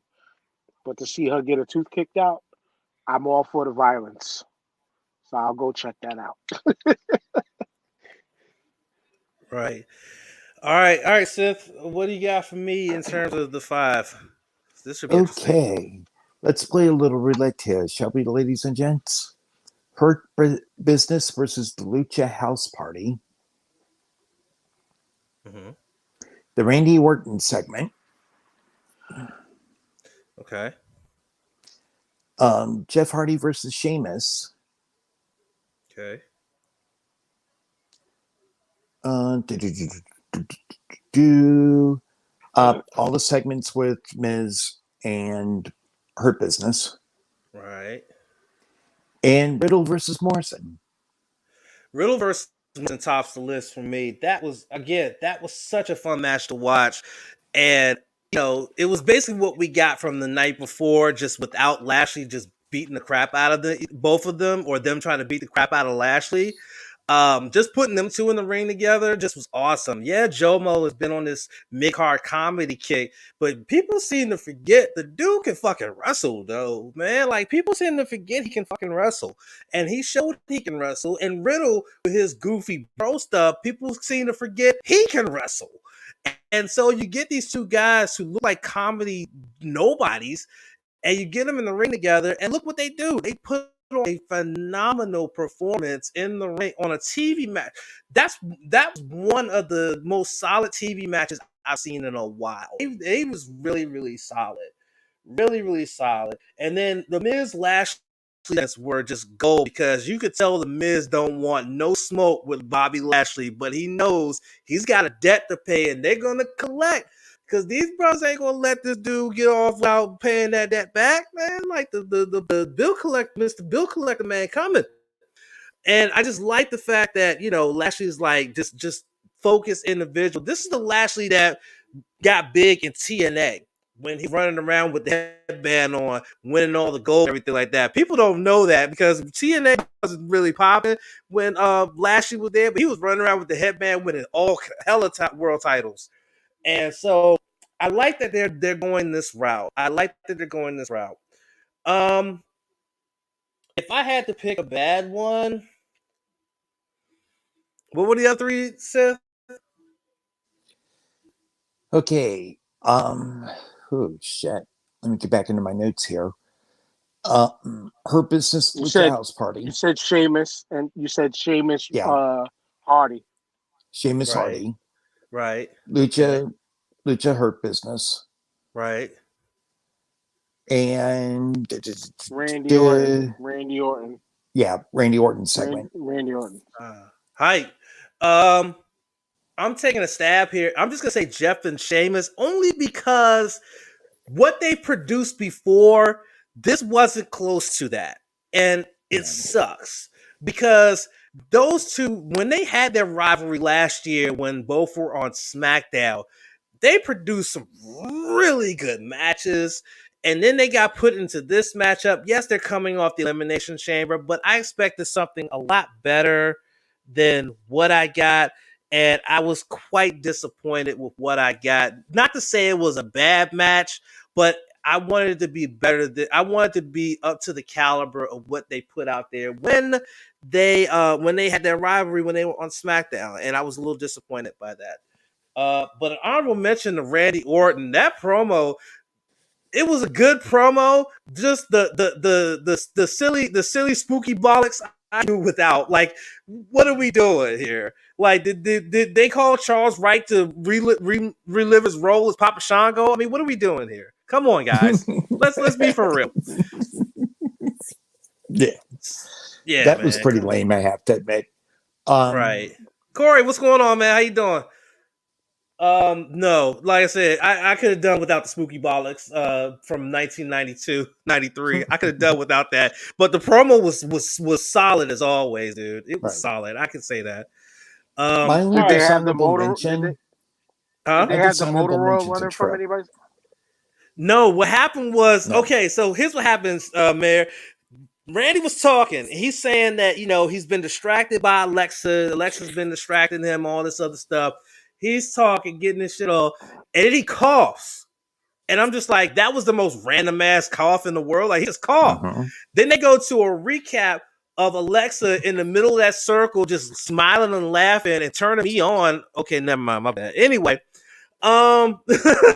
so she's in the middle of the circle, and then he comes back to Randy, and all of a sudden it's like he's struggling, and next thing you know, he coughs, and it's just black liquid that comes out of his mouth and on his hand. And I'm like, damn, I guess they called Papa Charles Wright and said, hey, Wright, we need you to be Papa Shango again and put a spell on this dude. That's what I was just asking. Did they hit him with the black motor oil? So they did. Yeah, they got him. Yeah. Oh, they got him. They gave him the good old Pennzoil job in the nose. Yeah. It didn't go through his nose. It came straight out of his mouth. Oh.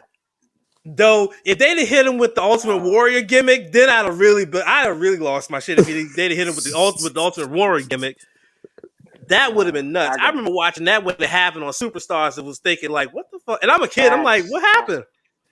So do I. I remember it clearly, too. I still go back to it. Because nowadays, it just looks silly. Like, at the time, that shit looked scary. It looked real. But now, that shit just looks like Cartoon Network material. Facts. Big facts. All right, Mayor, you said you're going to lay out for this one because you don't watch Impact, but you do praise us for actually doing the Lord's work of talking about it because hardly Facts. anybody else talks about it. I will say shout outs to Moose. That's all I'll say. Shout outs to Moose. Yeah. Definitely. Definitely. So let's talk about Impact Sip. What were the five bits that stood out to you from this week's episode of Impact? Dana versus Jake something, the opening match. Mm-hmm. Scott D'Amore saying the TNA Heavyweight Championship is legit again. Mm-hmm.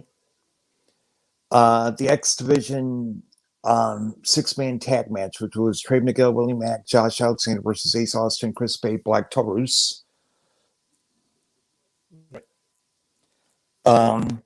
Centennial and Caleb with a K trying to pressure Havoc to join forces. Mm-hmm. Eddie Edwards versus the most professional wrestler, Brian Myers. Right. And Jake something versus Moose, our main event from this week. Right. All right. So let me just do this real quick. All right, straight away, the tables match was my number one because of how violent and nasty that was. That's the only way you have a personal rivalry like that is with a violent stipulation type matchup. And that's how you open your shows with a damn tables match. They just straight away said, right. So they still going to come out and try to put each other through tables and beat the crap out of each other. And this is like the first match of the night. Like, this is what you get off the start. So yeah, I definitely dig that, and I also dug the 6-man tag just because again, Trey Miguel is so freaking amazing in his comeback to Impact.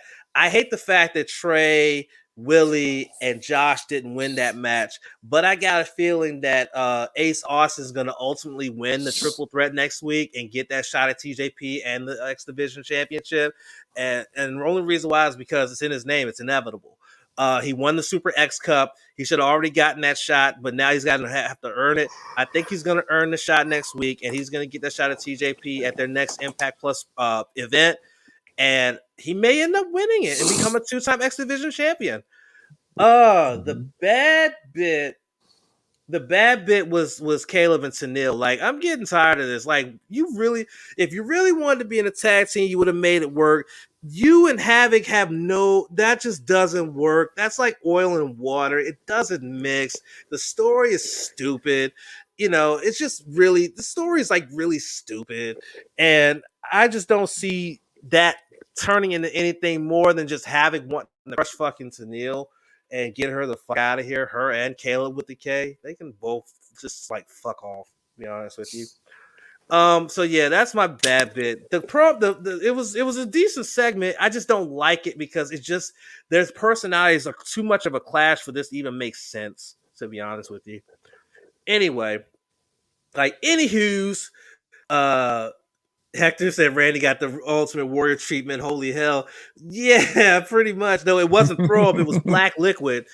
Randy seeing the Fiend in the mirror is right. That was Corey, who's been a big supporter of this podcast for the last year plus. So I'm glad that he's actually here watching episode 100. Appreciate the support, dude. All right, Sid, these are your bits. The opening tables match. The TNA Championship match that was made after the TNA World Heavyweight Championship was brought back into the fold. The X Division 6-man tag team match. Jordan Grace and Jazz versus Kimberly and Susan in a number one contenders match for the Knockouts Tag Championships. And the Good Brothers going up against Triple XL. This is really, really wild. Number one for me is the opening match, Dana versus Jake something, the table match. Now, for people wondering, I'm going to help you guys out here for a minute. Ladies and gents, out for a second. For people who don't know what this type of tables match, it's put your opponent through a table. It's not pinfall, not submission. Put your opponent through a table. And this was wild to watch. I'm sitting down watching it the morning after and just having a ball. I absolutely loved it. Number 2, and Champ's going to call me a mark here, but the main event, Jake something versus Moose, because as I alluded to earlier, Scott D'Amore, who's the on-screen general manager, if you will, officially recognized the TNA World Heavyweight Championship as an official title again. He got fed up with Moose carrying it around, and he's like, all right, dude, you're in. It's recognized now. And now we can look forward to a title unification bout.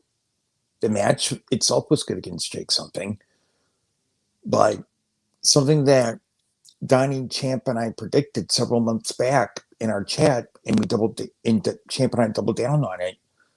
You're going to finally get that unification bout between the two titles, which will be awesome. A lot like back when we had, WCW being bought by WWE, you had to unify the championships eventually. Well, that's what you're going to see here probably is a unification bout. Phew.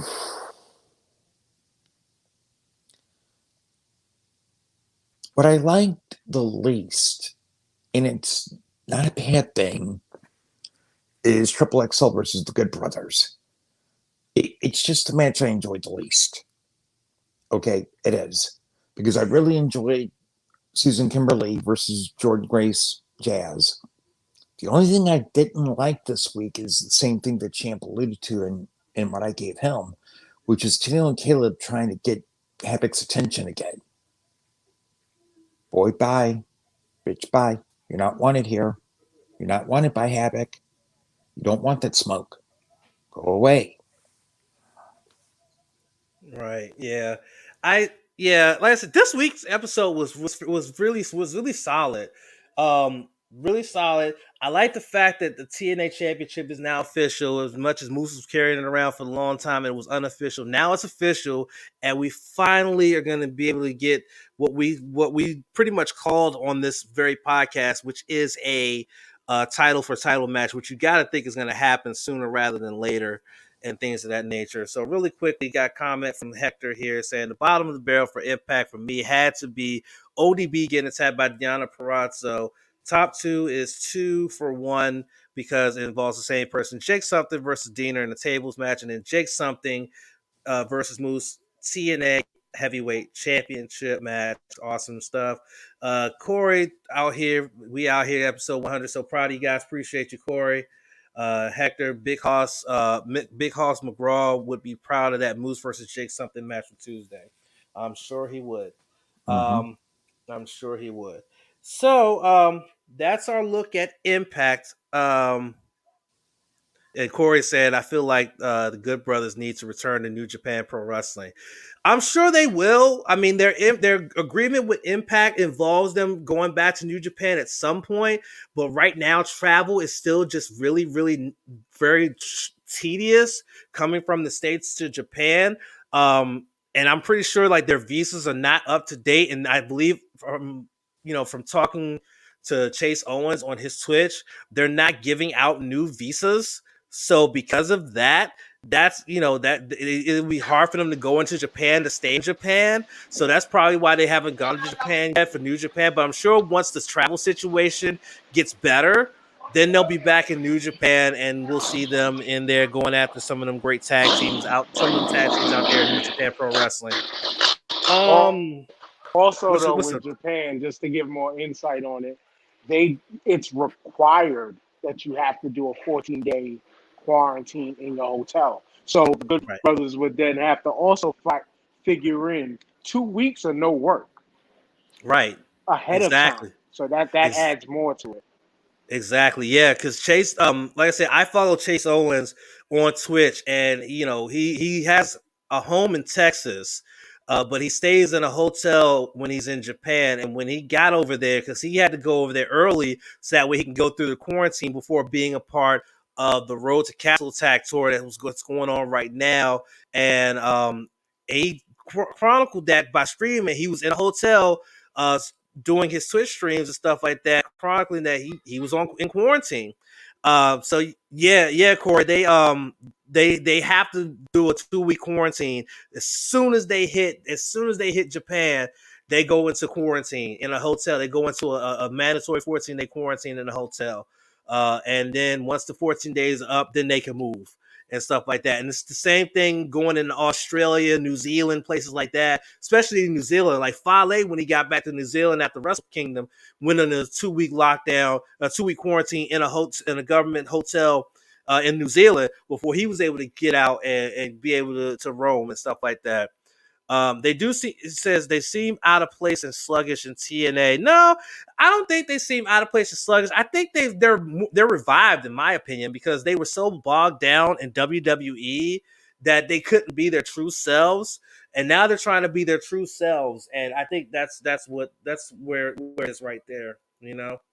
All right, let's get through this. Let's talk about AEW Dark.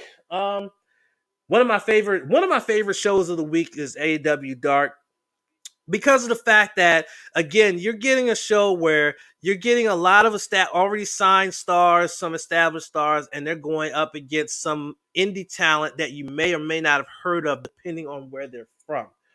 And you get some really solid matches. Though last week you didn't get that much. Last week you got a bunch of squashes, including a match which I swear to God should not have been a squash, especially a 3-second squash. That still pisses me off to this very day.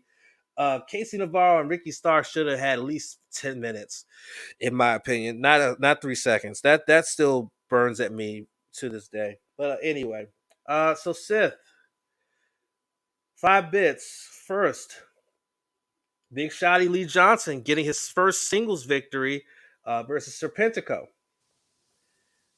Eddie Kingston in his debut against the debuting J.D. Drake.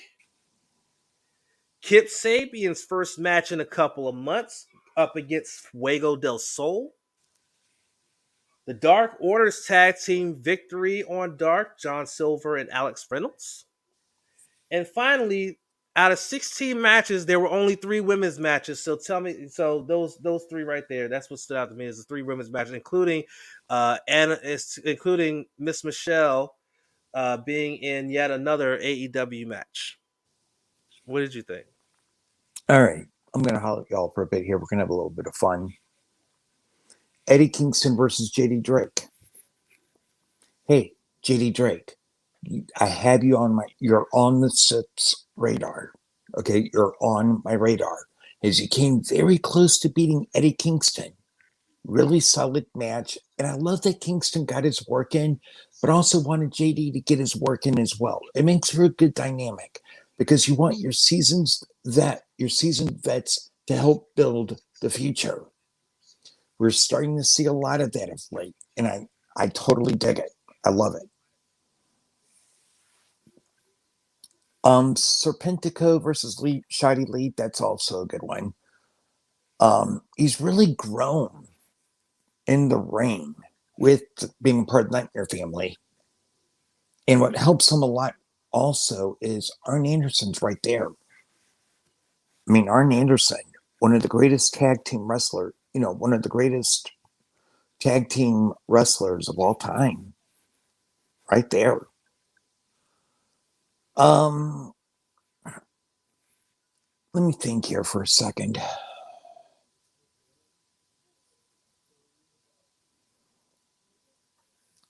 This is nitpicking, but I would have to say the women's matches because one of them just did not impress me at all and kind of bogged things down for the women's division. But when it came to Layla Hirsch versus Brooke Havoc, it was decent. You know, all 3 women's matches were decent this week. But they weren't as good as they should be, given that AEW's women's division is really, really gone a step up. So it's not so much I didn't like it. It was just a bit disappointing because they've been making strides over the last couple of months. Right. Yeah, I agree. I definitely agree. I like the fact, Brooke Havoc came out with the Nightmare with Cody Rhodes. Yep. She's part of the Nightmare Factory, and it looks like she's still relatively new to the business. So she's not gonna be as fluid. I get it, but yeah, that I can understand you would saying that and everything like that. Renee Michelle being in tag team action after being singles against Evilise and Diamante. I didn't like the fact there were only 3 women's matches out of 16. I just didn't like that. Yeah, I didn't like that. Like you're that too. trying to improve your women's division. Why is there only 3 matches on Dark? Usually, if you have this many matches, you have at least 6 women's matches, so that way we can get more out of it. But I also get it because they're in the middle of the women's eliminator tournament, so I get it. Right? Okay. Yeah. What were your 5 for me? Okay, I'm going to switch up on you for a bit here. Max Caster versus Marco Stunt. Okay. Ryan Nemeth versus Aaron Solo. Okay. The 8-man tag between Bear Country, the Bad Boy Joy Janela, Sonny Kiss versus Aaron Fry, Daniel Joseph, Levi Shapiro, and Mbadu. Mm-hmm. The triple threat main event, which was SCU Hybrid 2 versus the Seidel Brothers. Mm-hmm. Varsity Blondes versus Carly Bravo and Sean Dean. Mm-hmm. And my guys in Dark Order, Reynolds and Silver versus Louis Valley and Chris Peaks. I yield the floor. I will have to say Solo's match was definitely a good one for me. I mean, especially and it's funny because it's coming off the fact that he literally just ended his engagement to Bayley, but he went out there and put on a great performance in that matchup with Ryan Nemeth. He put on a good performance. I think Nemeth won that match, didn't he? I believe Ryan won that match. Yes, yeah, Ryan won it. Right. Okay. Right. Okay. Yeah, but he still put on a great performance, did Solo. Big props to him for that one. I think the other one would be the main event. The main event was really, really fun to watch, really spirited. And again, me as a tag team wrestling fan, I always enjoy when I get good solid tag team wrestling, and I got that from here. So I can't be mad at that. I can't be mad at that. It was so awesome to watch. I enjoyed it so much. If I had to pick a bad bit, I would say the 8-man. I would say the 8-man because it felt like a squash to me. It really felt like a squash. It felt like the other team couldn't really get out of the blocks, and it was just like 4 individual people going up against 2 tag teams, and it just felt disjointed. It just felt like it was just not put together, and it felt like a squash. So I have to go with that as the bad for me. But it was an enjoyable show, and I cannot wait. I'm going to be completely honest. I can't wait to see what AEW Dark Elevation is and how it's structured, because this will be one where it'll probably be a lot more focused on the indie talent and not so much on the established stars. And almost like how NXT used to be. NXT used to be before what it is now is like a third brand. This could be like their developmental where they could develop their stars there, but still put a spotlight on them. So I can't wait for that. Okay. That's fun. So that's Tuesday night. Of course, again, we talk about Tuesday night. We talk about Impact. We talk about Dark. And once again, remind people that Dark is the only show of the week during the week that I actually watch live when it happens at 7:00. All the other shows I record and watch them later, except for NXT UK, which I watch like 4 hours after it premieres on the WWE Network. But everything else I record and watch the next day. Speaking of watching the next day, let's talk about Dynamite the next day. Talk about AEW Dynamite. This is like one of their last shows going into Revolution, where they made a couple more matches, some more storyline progression was made in terms of some of the matches at Revolution. I can't wait for Revolution. By the way, yes, we will be live stream reacting to Revolution right on our Twitch channel on Sundays, March 7th. So make sure you tune in to our Twitch channel, twitch.tv/. True No Spots Pod. We will be live streaming our reactions, and it'll be exclusively on Twitch. So make sure you're following us on Twitch too. That would be awesome if you can follow us, because we're trying to get to affiliate there. We just need to get to 50 followers and average 3 viewers a stream, and we can become affiliate, and then we can start doing some fun stuff for you guys. Dynamite. Let's talk about Dynamite. So Sith, let me tell you my 5 bits for you, because this should be fun. Ray Phoenix versus Lance Archer, which was the main event for a spot in the Face of the Revolution ladder match. Sting taking it to Team Taz after their tag team match with the Varsity Blondes. Hangman Adam Page versus Isaiah Cassidy. The semifinals of the Women's Eliminator Tournament, Dr. Britt Baker, DMD versus Nyla Rose, and Jon Moxley versus Ryan Nemeth, along with his promo that he cut after the match. I didn't make it easy on you, did you? Did I? Nope. Asshole. Nope. Mind you, I am not the king of assholes. That is reserved for one of our brothers, CP3. He calls himself the king of all assholes. But that's true. You get the idea. That's true. Okay. Let me break this down, or try to at least. My number 1 was Moxley versus Ryan Nemeth, and then the promo after that. Oh my God. Look, people keep asking me, and I get this question a lot. Why is it that Moxley's promos are so much darker in AEW? And it's because of the fact that we didn't see this side of him in WWE. He had to be toned down because WWE is a family programming environment for the most part. And the Lunatic Fringe gimmick that he had there is a major scale back version of what we're seeing now with Jon Moxley. Mm-hmm.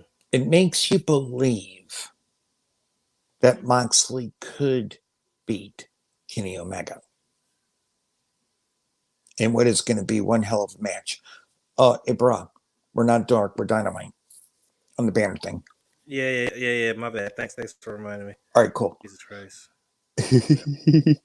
Okay. The main event. Man, Archer and Phoenix. What a match.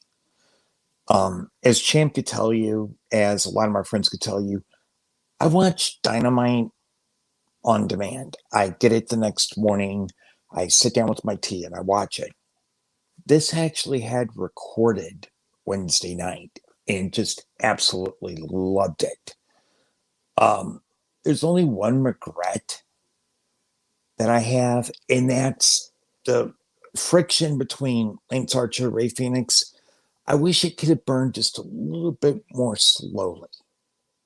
Okay, that is the only bad thing about this rivalry.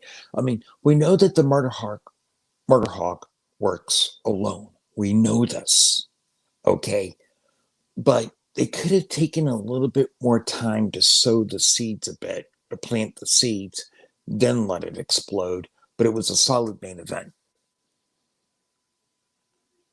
Oh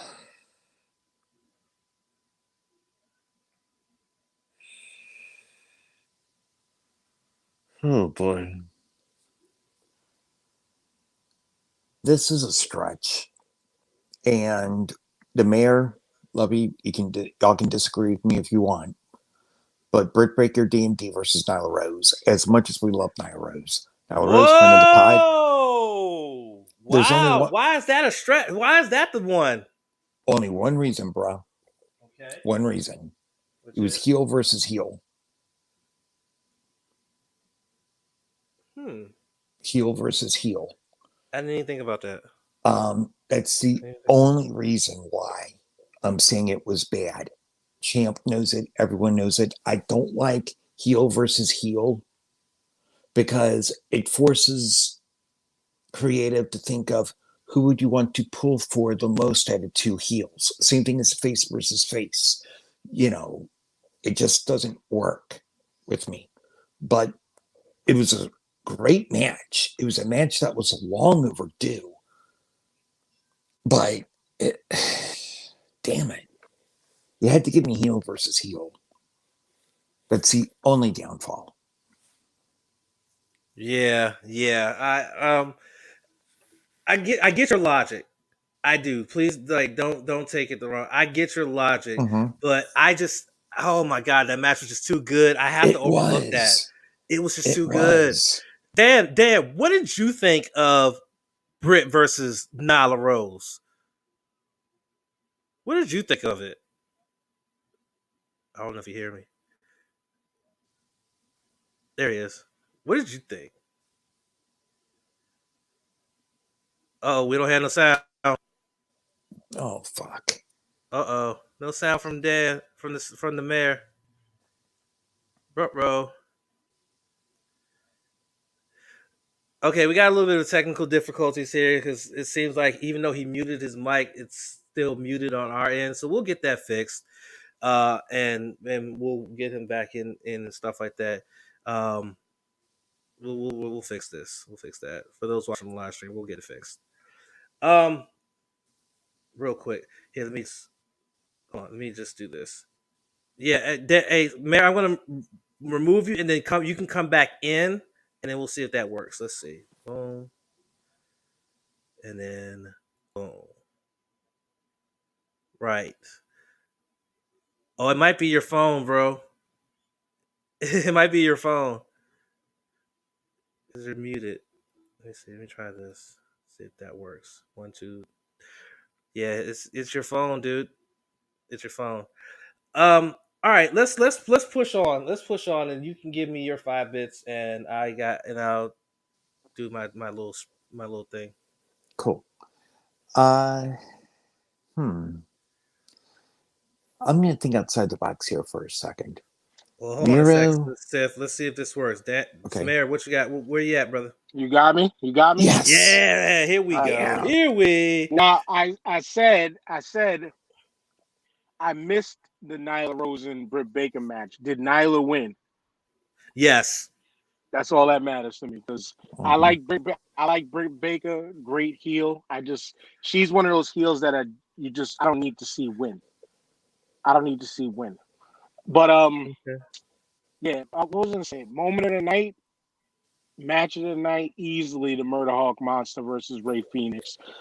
People need to start paying more and more respect to Rey Fenix. Eventually, he's going to get his time because AEW as a whole, you could kind of say they're still getting their feet on the ground, but they keep introducing so many new people. They got to find the right slot and spot for them.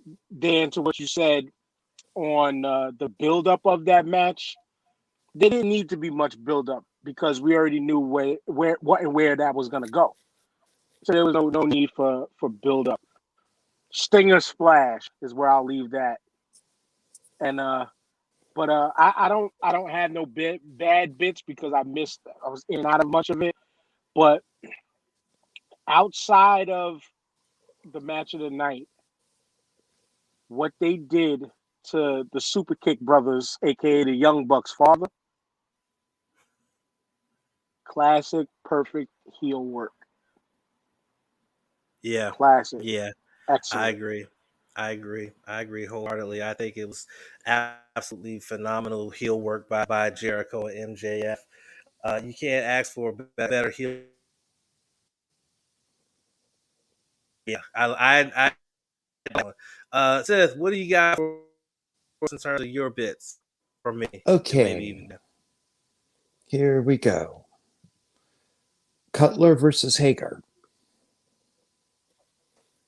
which is like middle of the show for people who are wondering what the pacing was like. Lance Archer versus Rey Fenix, the main event. Moxley versus Ryan Nemeth and the After Effect. Miro, Kip Sabian, and Penelope Ford, their reaction to what happened with the wedding.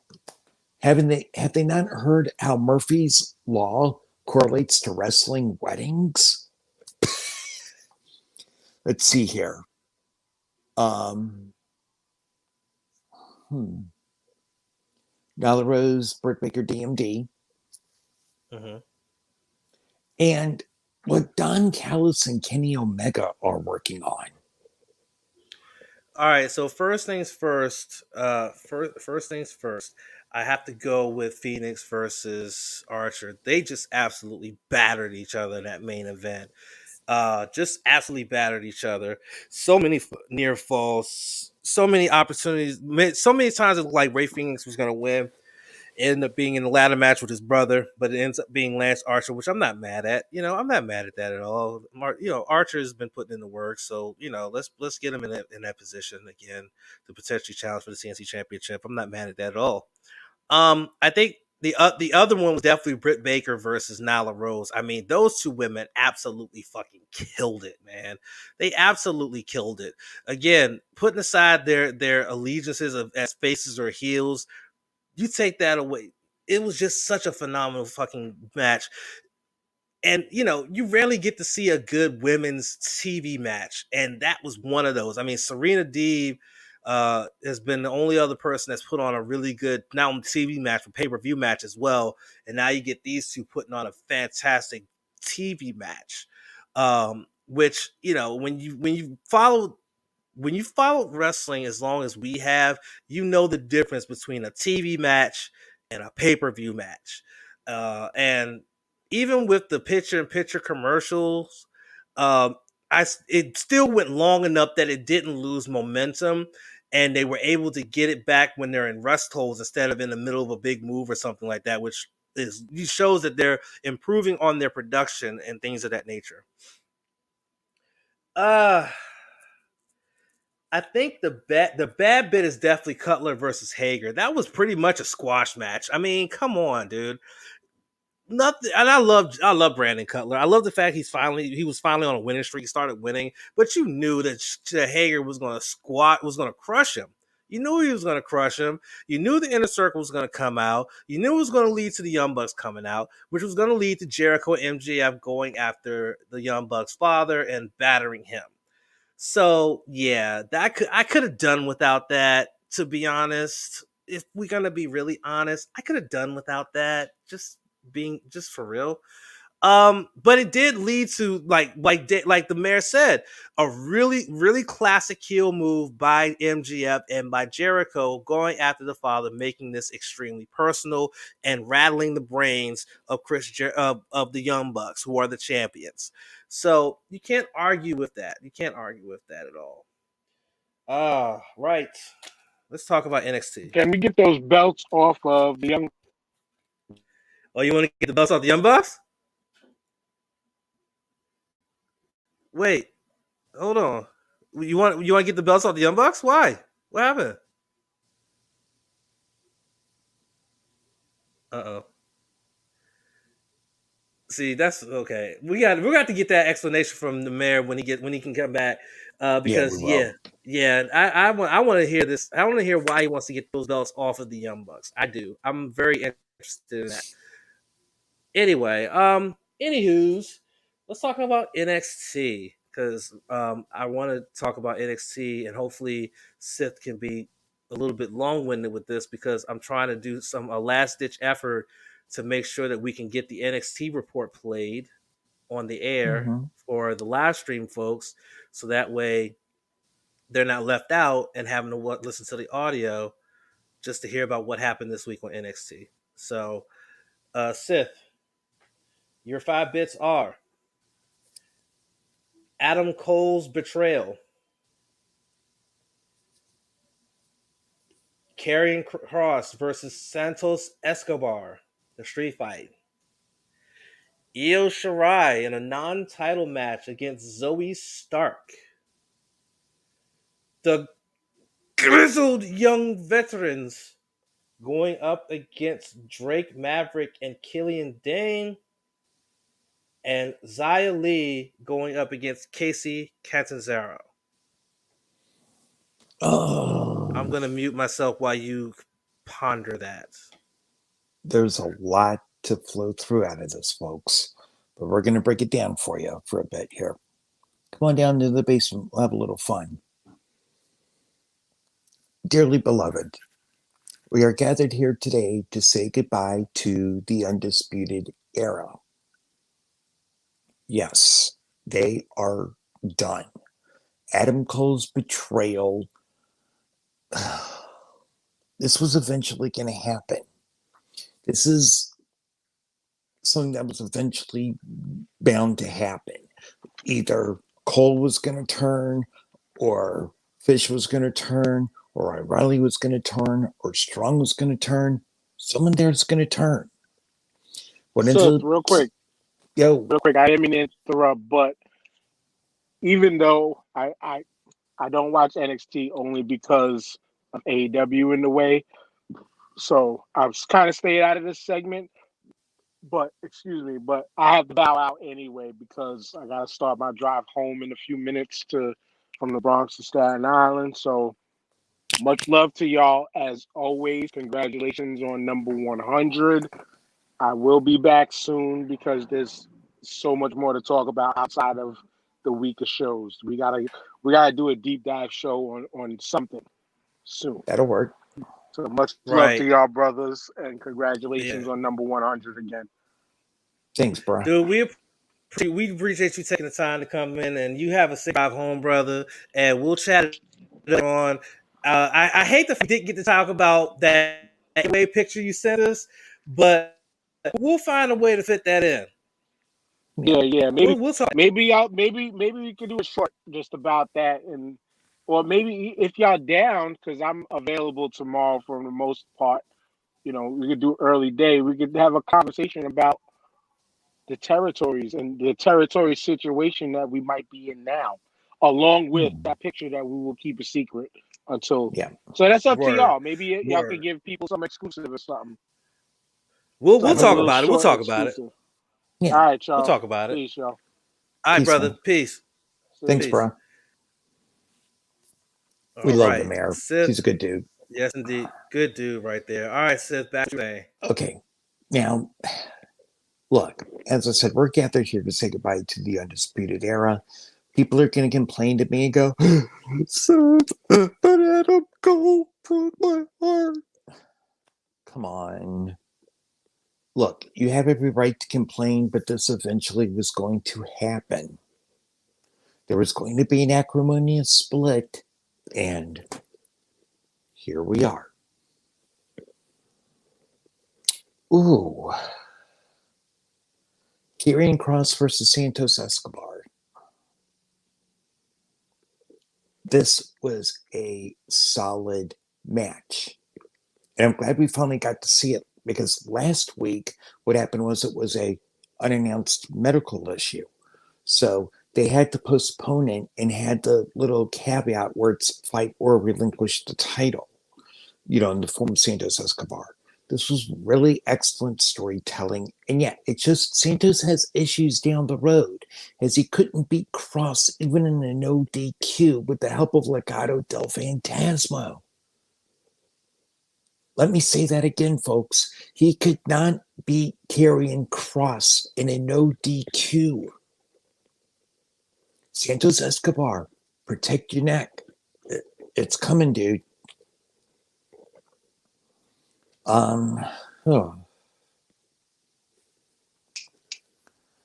This is going to be crazy. But we're in another situation where Champ picks 5 segments that I absolutely loved, where it came to NXT this week. Because NXT was solid top to bottom through the entire show. So now we go to what I enjoyed the least. And of everything here, and people are going to get pissed at me because I'm an Imperial mark, but the grizzled young veterans versus Killian Dane and Drake Maverick. Okay. I liked the match. Grizzled young veterans out for blood after not winning the Dusty Cup. And Dane and Maverick had this odd couple tandem that I really enjoy. Match was good, but it's the match of everything given to me I enjoyed the least. Okay. But something happened after the match. I want to hold y'all for a bit here while Champ works on some things real quick. So we'll begin the NXT UK report here. Alexander Wolf had a talk with Killian Dane backstage after that match. As if Wolf had been talking to a stranger. Because you got to remember, folks, a lot of people don't remember Sanity. That was a really good stable. And that's where I'm wondering, could Killian Dane possibly be sowing the seeds to join the set's favorite faction in NXT UK and NXT proper, Imperium? I would love for Champ to come back and explain that to me, possibly. But that is my very candid thought there. Explain. What am I explaining again? My bad. I had my headphones on, but I'm like No worries. doing this. Yeah. What do you want me to explain again? The segment I enjoyed the least, and I enjoyed NXT thoroughly this week, was Grizzled Young Veterans, Killian Dane, Drake Maverick. But what did you think about Alexander Wolf talking to Killian Dane backstage? I want them to make that make sense because I understand the history. Remember, Wolf and Dane were part of Sanity. Yes. So we know the history there, but I'm wondering if they're going to tie that in and create this whole storyline of maybe Dane is getting a little soft because he's with Drake Maverick and he's coming out with a little dancing music and he's not the vicious man that he used to be. I want to see them tie that in like that. If they don't tie it in like that, then this is going to make zero sense. But clearly they want to have something for Alexander Wolf to do, and they want to have something for Dane to do. So why not? But they better make it make sense. Don't just put them together just for the hell of it. Make it make sense, please. That's all I ask. Right? Right. That's all. That's all I ask. That's all I ask. Just make it make sense, right? I was thinking maybe a fifth member of Imperium, but looking back on it, I'm like, no, that would be like totally out of character for Imperium. Yeah, no, they don't need a fifth person. They don't need a fifth person. I wouldn't be comfortable with them having a fifth person. I think they're good with just four. Those even Undisputed Era with them now being disbanded, they were always good with just four. It seems like stables are only good with just four, and that's fine. You know what I'm saying? It's fine that way. It's fine that way. Okay. What do you got from me? I'm gonna try to pay attention because I'm actually ordering dinner from me and Junior. So, but I'm here. I'm here. What do you got? All right. Johnny Gargano versus Dexter Lumis, including the backstage segment with the way after the match. Zoe Stark versus Io Shirai.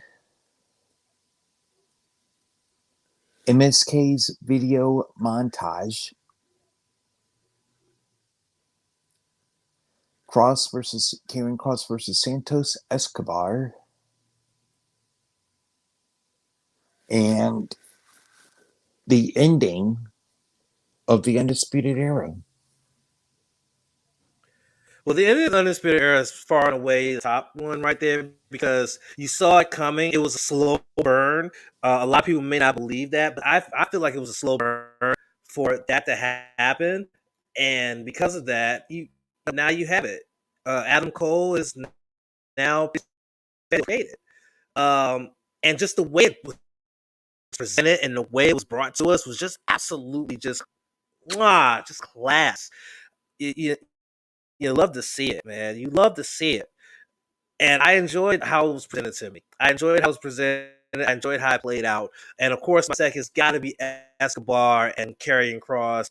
The fact that they were able to play it the way they did in jumping him at the start, or he came out thinking he was going to get the jump on him. He got jumped, and basically looked like Escobar and the Legado del Fantasma was going to be that strength that was going to be able to take down Karrion Kross, and then Karrion Kross said, "Not so fast, my friend. You're not that strong."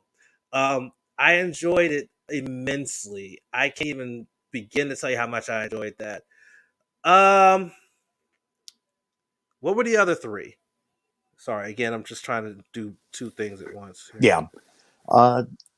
Everything from Johnny Gargano versus Dexter Lumis, including the backstage, the montage of MSK,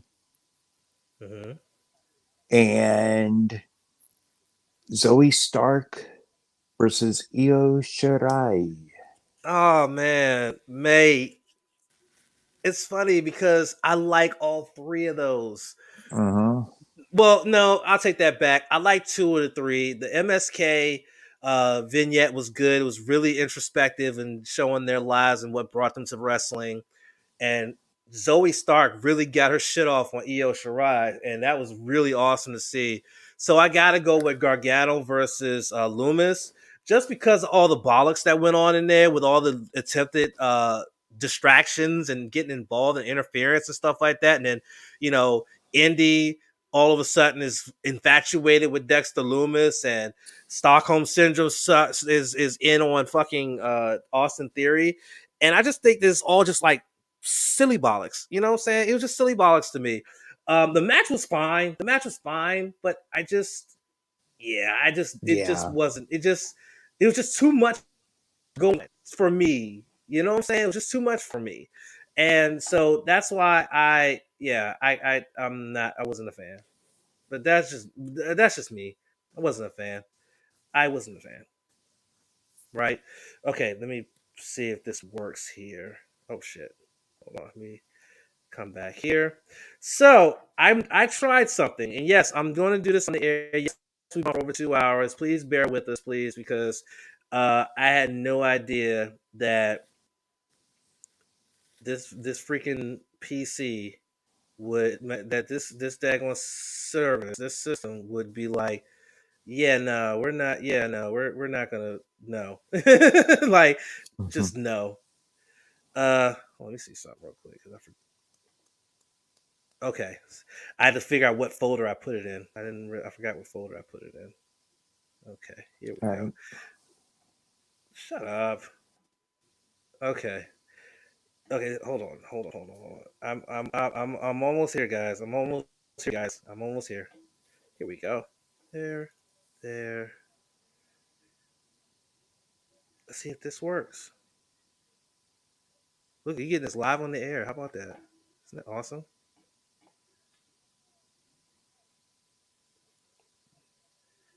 Okay.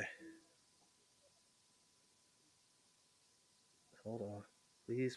Oh, I got to add it to the stream. Report for this week. We had Xia Brooks. Did you hear that? Yep. Hey, well, looks like that's what I'm with the NXT UK report from now on then. There we go. Yeah. Right. Oh, right. So let me just take this off of here because I can play it from down here. Okay. Awesome. All right, Siv, introduce your report. Okay.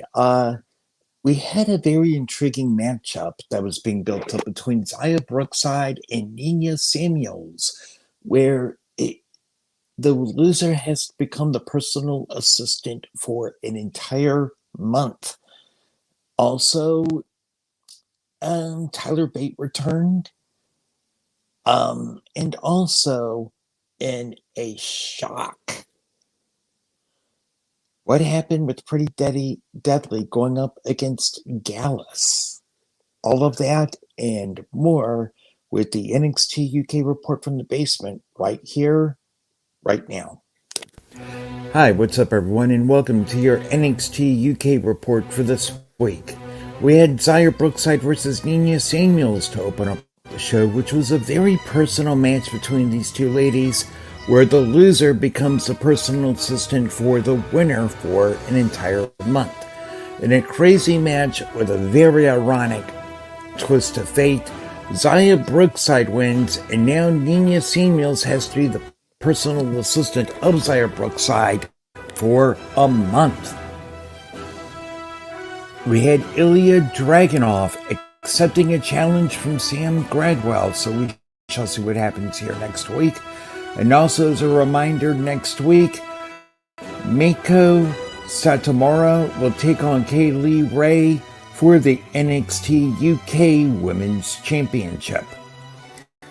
Bailey Matthews was impressive against one of the godfathers of NXT UK in Tyler Bate, but it wasn't going to get past the rolling kick and the Tyler Driver 97 as Tyler Bate prevails. Joseph Connors and Jenny are on a collision course with Piper Niven. Athie Valkyrie took on Lana Austin this week in another women's division matchup.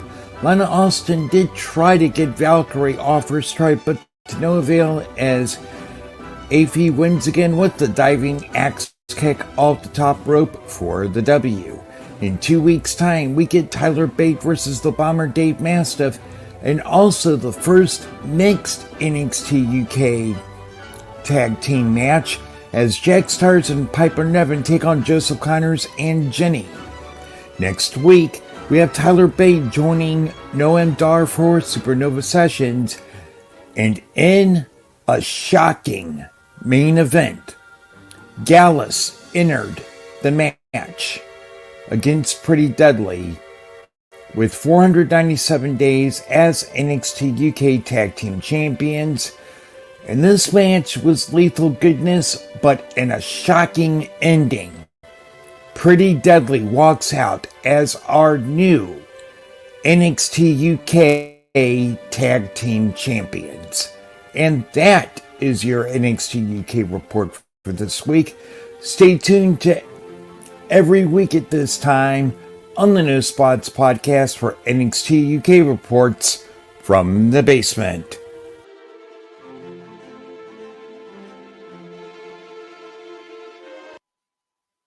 Right. So number one, before we get into it, I'm not using what I used to because it keeps having that awkward cut off in your outro. So I think you're entire, and it is not this weird in the base. I'm like, what the fuck? So we'll have that. Number two. So a Brookside is only good to carry bags, right, Nia? That's what you said, right? You said that, right? Now what's up? A Samuels is only good. Now a Samuels is only good to carry a Brookside's bags. Yeah. I loved it. I love that match. That match was so good. And the dude walking out on Nina was even the icing on the cake. He was just like, I fuck this shit. I'm done. I'm out. and then she lost. It was awesome. William Regal's boy looks so good. Bailey Matthews, William Regal's boy looks so good against Tyler Bate. Oh, he looks so good. He's gonna have a bright future. It's almost like he wrestled like his dad. To be honest, to be fair, it's almost like he wrestled like his dad. It was almost like I was watching a younger version of William Regal. It was so sick. I enjoyed that one right there. I did. Aoife Valkyrie, I don't know what they're doing with her. She's undefeated, but you don't see her much on NXT UK. And it's strange because if you're undefeated, I would think you would be on there a lot more, right? Like, and then the fact that now they're trying to play in this whole little angle of she doesn't have a lot of confidence and swagger about her, which I don't like. I hate that that's what they're doing. I really do, but I guess that's just how they feel they need to do things. I don't know. I don't agree with it. I don't agree with it. I just don't. But I mean, it is what it is. But hopefully it goes somewhere. Hopefully goes somewhere. Before we get to the main event, I can't wait. The next 2 weeks are about to be nuts on NXT UK. Right? You got the NXT UK Women's Championship next week. Mako Satomura, the final boss, against Kaylee Ray. That match is going to be lit. That match is going to be so lit. And if you have an opportunity to watch this, if you have the WWE Network, take time to watch it, whether you watch it when it premieres at 3 p.m. or later like I do. I got a feeling that match is going to be lit. I can't wait to see my favorite Thickums herself, Piper Niven, in action. She has such an adorable face. Many people may not see it. I see it. She has such an adorable face, dude. I can't wait for her and that mixed tag match, which you mentioned in the report. And this is true. This is the first ever mixed tag team match in NXT UK history. History being made in 2 weeks. There's a lot going on in these next 2 weeks. I cannot wait. And definitely check it out. Hector's money is on Satomura. Sith, who's your money on? Ayo, fam.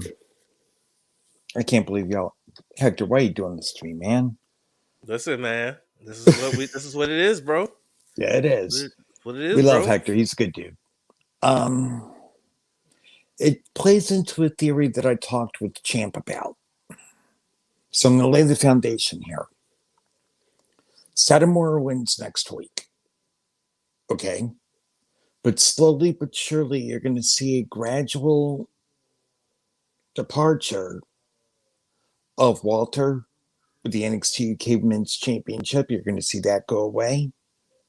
And you could very well see Jordan Devlin as well possibly lose a strap, because they're finally working through getting new champions to hold on to the belts, because a lot of these people held belts all through COVID when there wasn't any action going on. So I can see the progression here.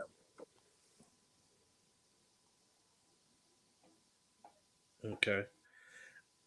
But so you're saying Satomura wins next week? Yes. Interesting. I'm going with Kaylee Ray. I'm thinking she's going to retain. Nothing. I just feel like, what benefit does this have for Mako, especially with what she's with what she's already accomplished throughout her career, and she just stepped foot in the door. I don't know if they're going to go that route with her, but I think she's going to give one hell of a fight to Kaylee Ray. A fight that she really, other than the match she had with Piper Niven in the Falls Count Anywhere match, she hasn't really had that type of fight. I think that she's going to get that fight from Mako, but I honestly feel like it's going to be most definitely Kaylee Ray retaining the championship. But let's talk about what I did not see coming. Anybody who said Pretty Deadly was going to win these tag team titles, good grief, Jesus Christ. I did not see this coming. This was a hell of a match, by the way. This was a hell of a match. But my goodness, I did not think that the Gallows Boys would be knocked from off top by Pretty Deadly. But new tag team champions, that is unbelievable. That is unbelievable. And I'm just like, I was in shock. I was literally sitting there with my jaw on the floor like, wait, what? And they were 3 days away from hitting 500 days as tag team champions. And I was going to do some research on this to see if there's anybody in the history of tag team wrestling to hold tag team gold for 500 plus days. But I didn't have the chance to do it. I'll probably do research and come back next week and be like, and see if that happened. But yeah, that happened. Wow, Sith, like that. Wow. Yeah, I watched it live when it came on, and all I did was I told Champ and Donnie, let me know when you guys are done watching it. That's all I said. I didn't bother to give the results at all because it just blew my mind. I did not think Pretty Deadly was going to do it. Matter of fact, I tagged Champ and Donnie in a post with Stone Cold going, what? With the GIF and everything, because I just couldn't believe it. I couldn't fucking believe it.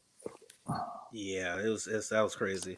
But all right, let's move quickly to Friday Night Smackdown because we're closing in on 3 hours, and I don't want this to be a 3 hour podcast. I'm pretty sure people will stop. We were up to 7 viewers at one point. Now we're only down to 4. So I'm pretty sure a lot of people are like, "All right, I'm tired. I'm going to watch something else." Yeah. So quickly, my bits for you are, of course, my boss Roman, just in general, just not only his opening, of course, opening the show and what he had to say, but then him closing the show and going after D-Bry. Number 2, the Bianca Sasha Reginald segment, where Bianca finally announces who she's going to face at WrestleMania. Daniel Bryan in the main event against main event Uso himself, Jey Uso. Apollo's new heel character. And Sammy and Corbin not getting along as a tag team. Heel Apollo. Numero uno. I love this arrogant turn by Apollo Crews. A lot of people were going, don't turn him heel, please. Don't turn him heel. Well, guess what? He's turned heel, and this is solid. Okay. This could be a career resurgence for him. Because this heel turn makes sense. Unlike something that I will give Champ. A little foreshadowing there.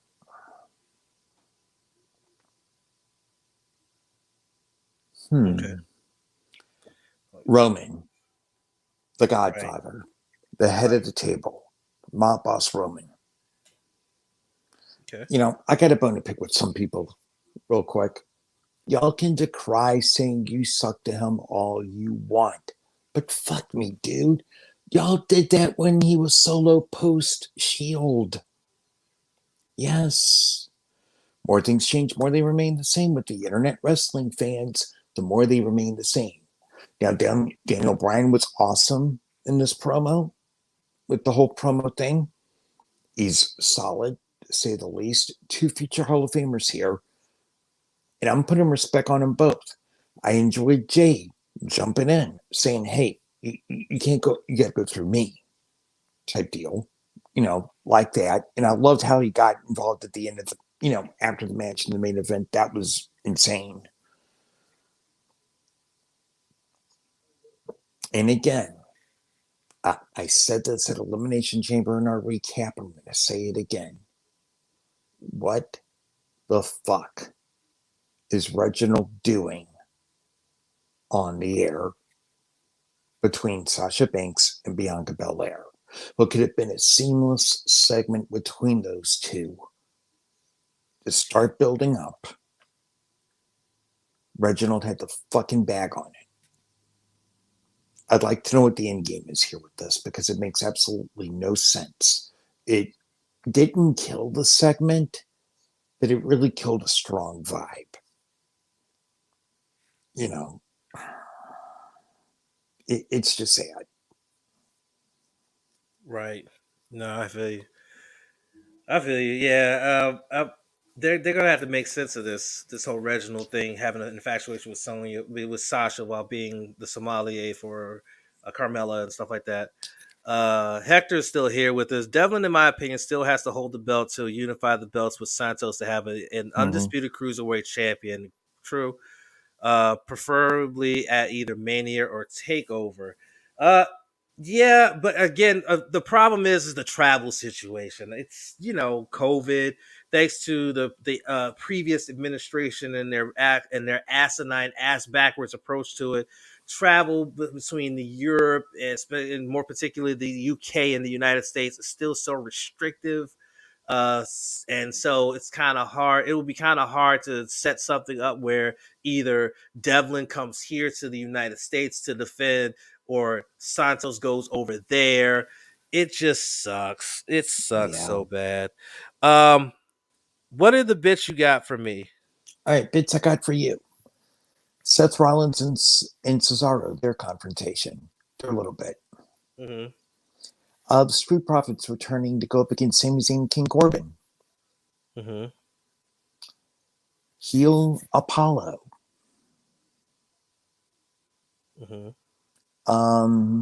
Alpha Academy versus Rey and Dominic Mysterio. And the main event, Uce, Daniel Bryan.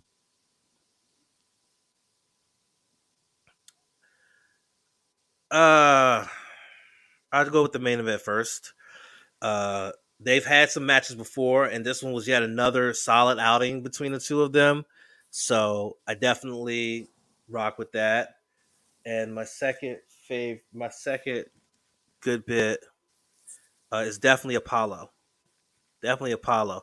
I thought that because I've seen a lot of people say, "Oh, Apollo has this accent now." So I'm listening for it, and he was talking regularly until towards the end of the promo. Suddenly, the accent came, but it came so seamlessly, and it sounded so good. I was like, you know what? I don't hate this. I actually think I'm gonna like this. Right? You know what I'm saying? So I said, okay, I'm cool with this. What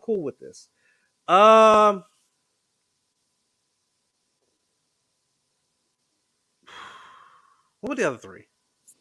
Alpha Academy versus the Mysterios. I gave you, let's see here, Street Profits, Sami Zayn, King Corbin.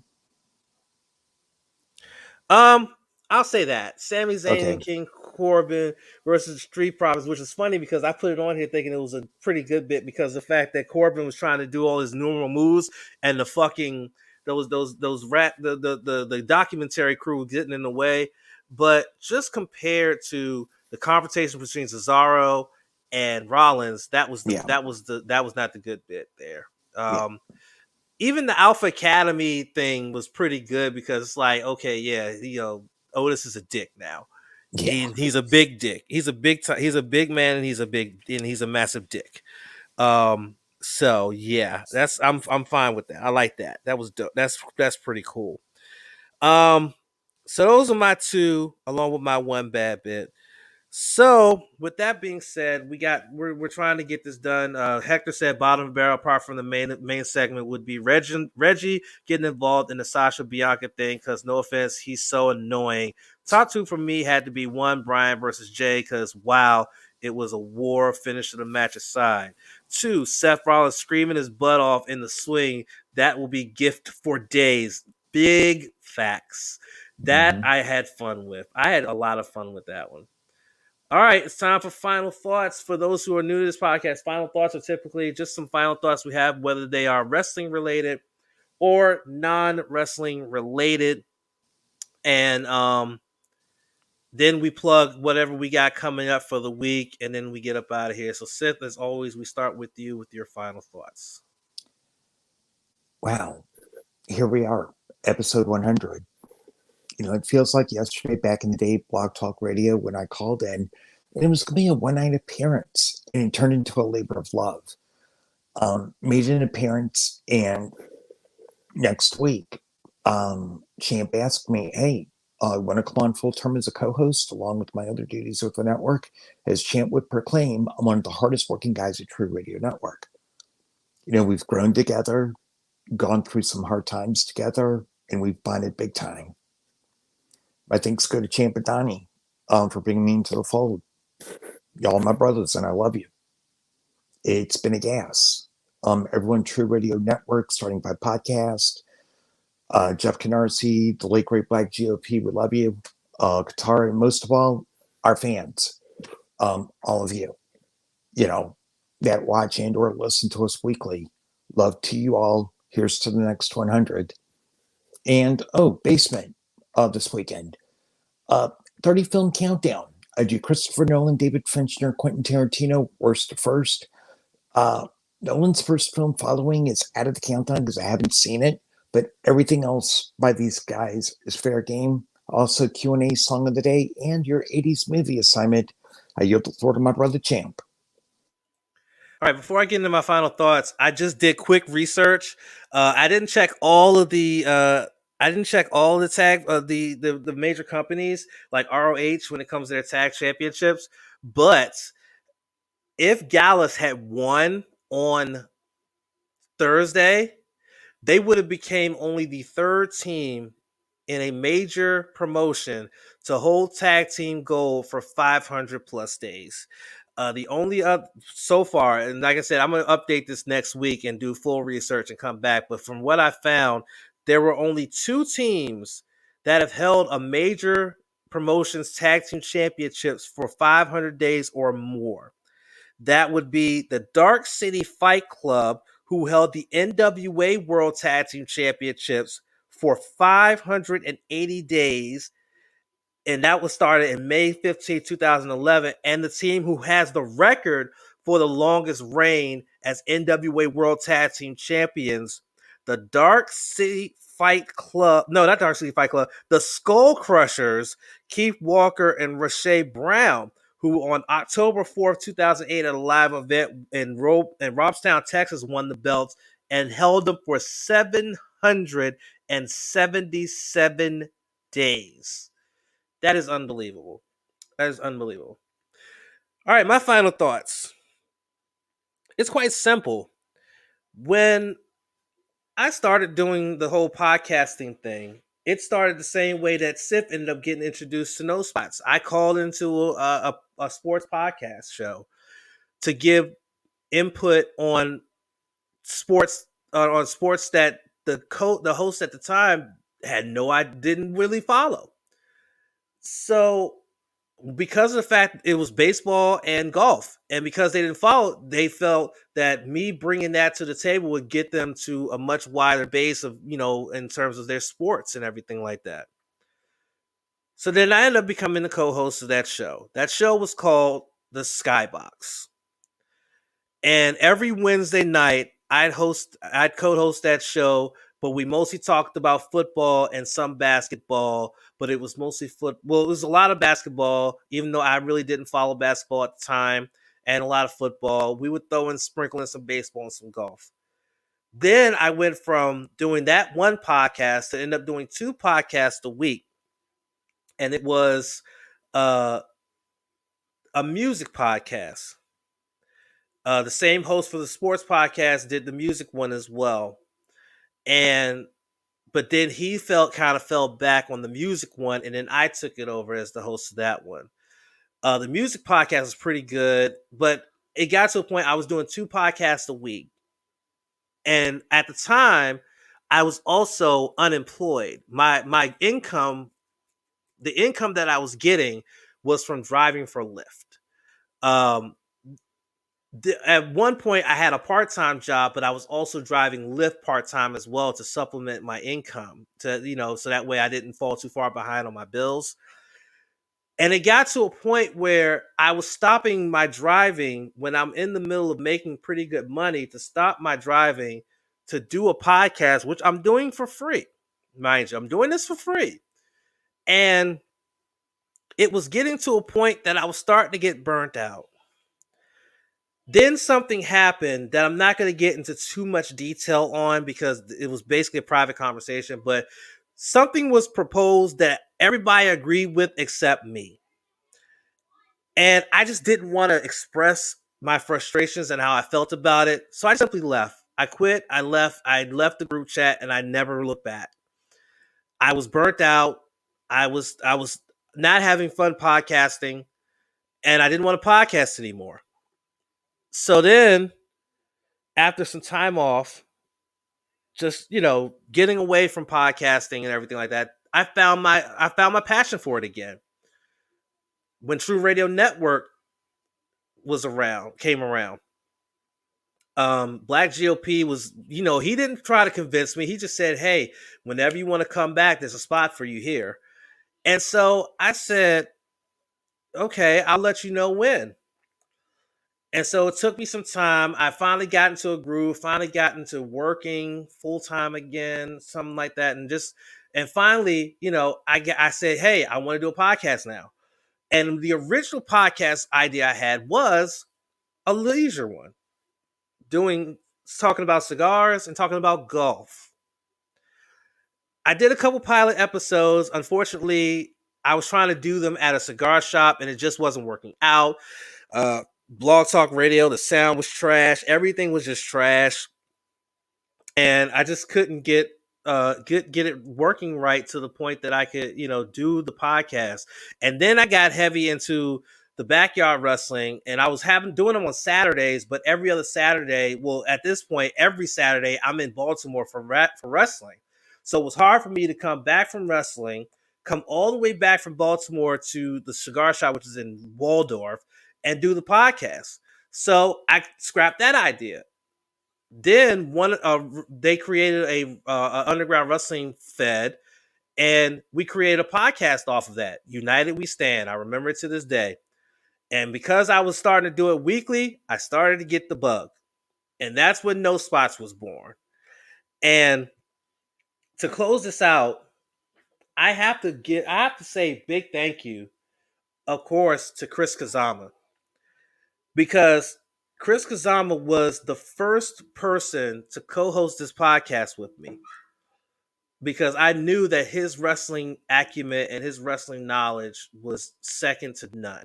And I knew he would watch as much, if not more, wrestling than me, so that he would be able to be a valuable asset to getting this off the ground, while also creating the integrity of this podcast by making sure we weren't a rumor mill. He was the one that instilled in me never ever to mention anything mentioned by a certain writer whose initials are DM, and never to report on rumors on this podcast. He was the one that instilled that here, and that's what I keep here to this very day. That's why when either Donnie or Sif come to the group chat with a rumor, I tell them, don't report that until it's confirmed, period. Because we're not going to be the ones spreading rumors that turn out to be not true, just so we can get people to click on our site.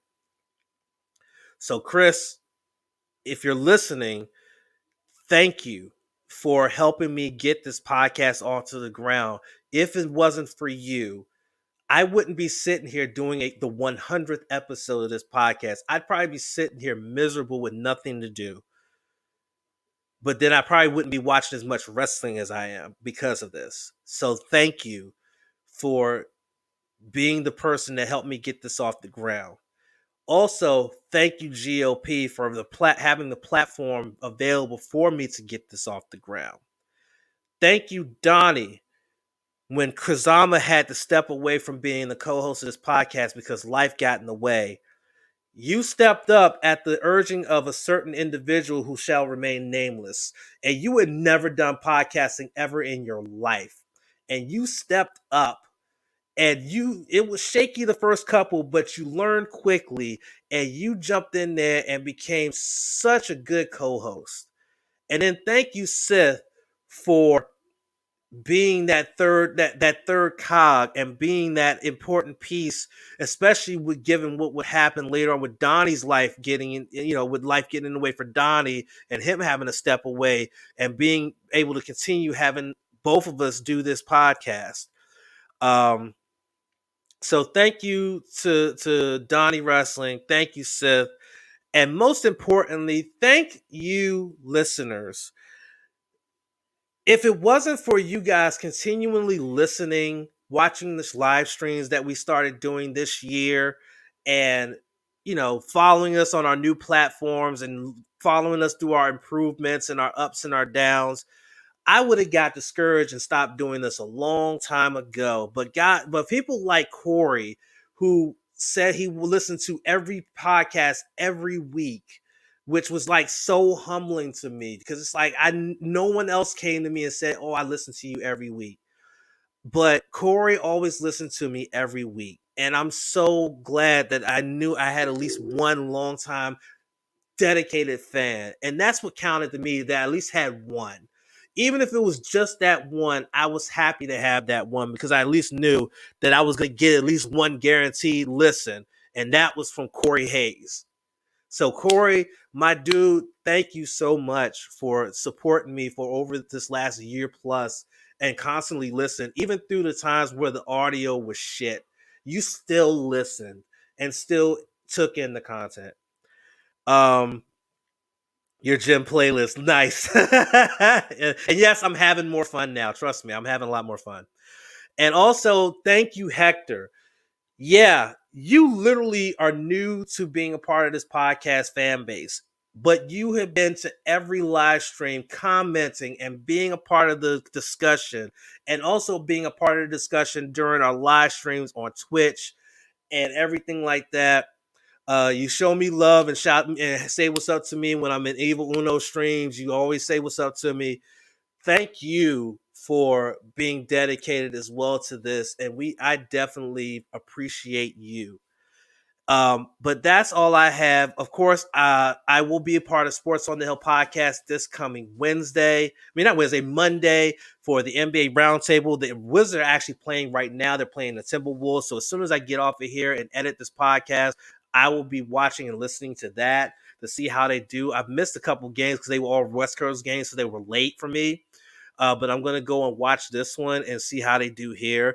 They've won 5 of their last 6. They've been kicking ass, to be honest with you. They recently lost to the Clippers, but they managed to beat the Lakers, which is crazy. So I'll be on with the NBA Roundtable, the Wizards Roundtable, talking about that. So make sure you tune in for that. Can't wait to go to talk to the guys about it. And make sure you check us out next week. Because, yes, next week, right here on the No Spots podcast, as I bring Sif back in with no camera. It's just like, yeah, it's just like, fuck this camera. Anyway. But when we come back next week for you guys, we will preview AEW Revolution, which is a stacked card. It is a stacked card. So we're gonna preview that. I will recap night 2 of Castle Attack to tell you if there are any new champions crowned. Well, there will be guaranteed one new champion crown. That's the Junior Heavyweight Championship. I'll tell you who won that, as well as whether Kota Ibushi managed to keep the IC title or not, and whether or not GOD were able to keep the tag championships or not. We'll find that out, and whether Tana was able to keep the Never Openweight Championship. I'll recap that, as well as other news and what happens on Strong, coming off a strong week where Mox was able to retain the US Heavyweight Championship. So that's it. That's all we got. We're out of here. We've gone over 3 hours. I'm not going to get rambling. Hector, I remember the first podcast I made y'all laugh so damn much with my commentary, especially the Sith looking like Ultimate Warrior comment. Yes. Yeah, true. Yeah, you popped Sith for that one. That was good. That was a good one. But we are out of here, guys. We appreciate you guys. And again, next week we'll be streaming live on Facebook, YouTube, and Twitch. And again, on Sunday, March 7th, we will be streaming live on Twitch exclusively the reactions to AEW Revolution. We'll figure out the time and let you know. All right. So take care, guys, and we will see you next week.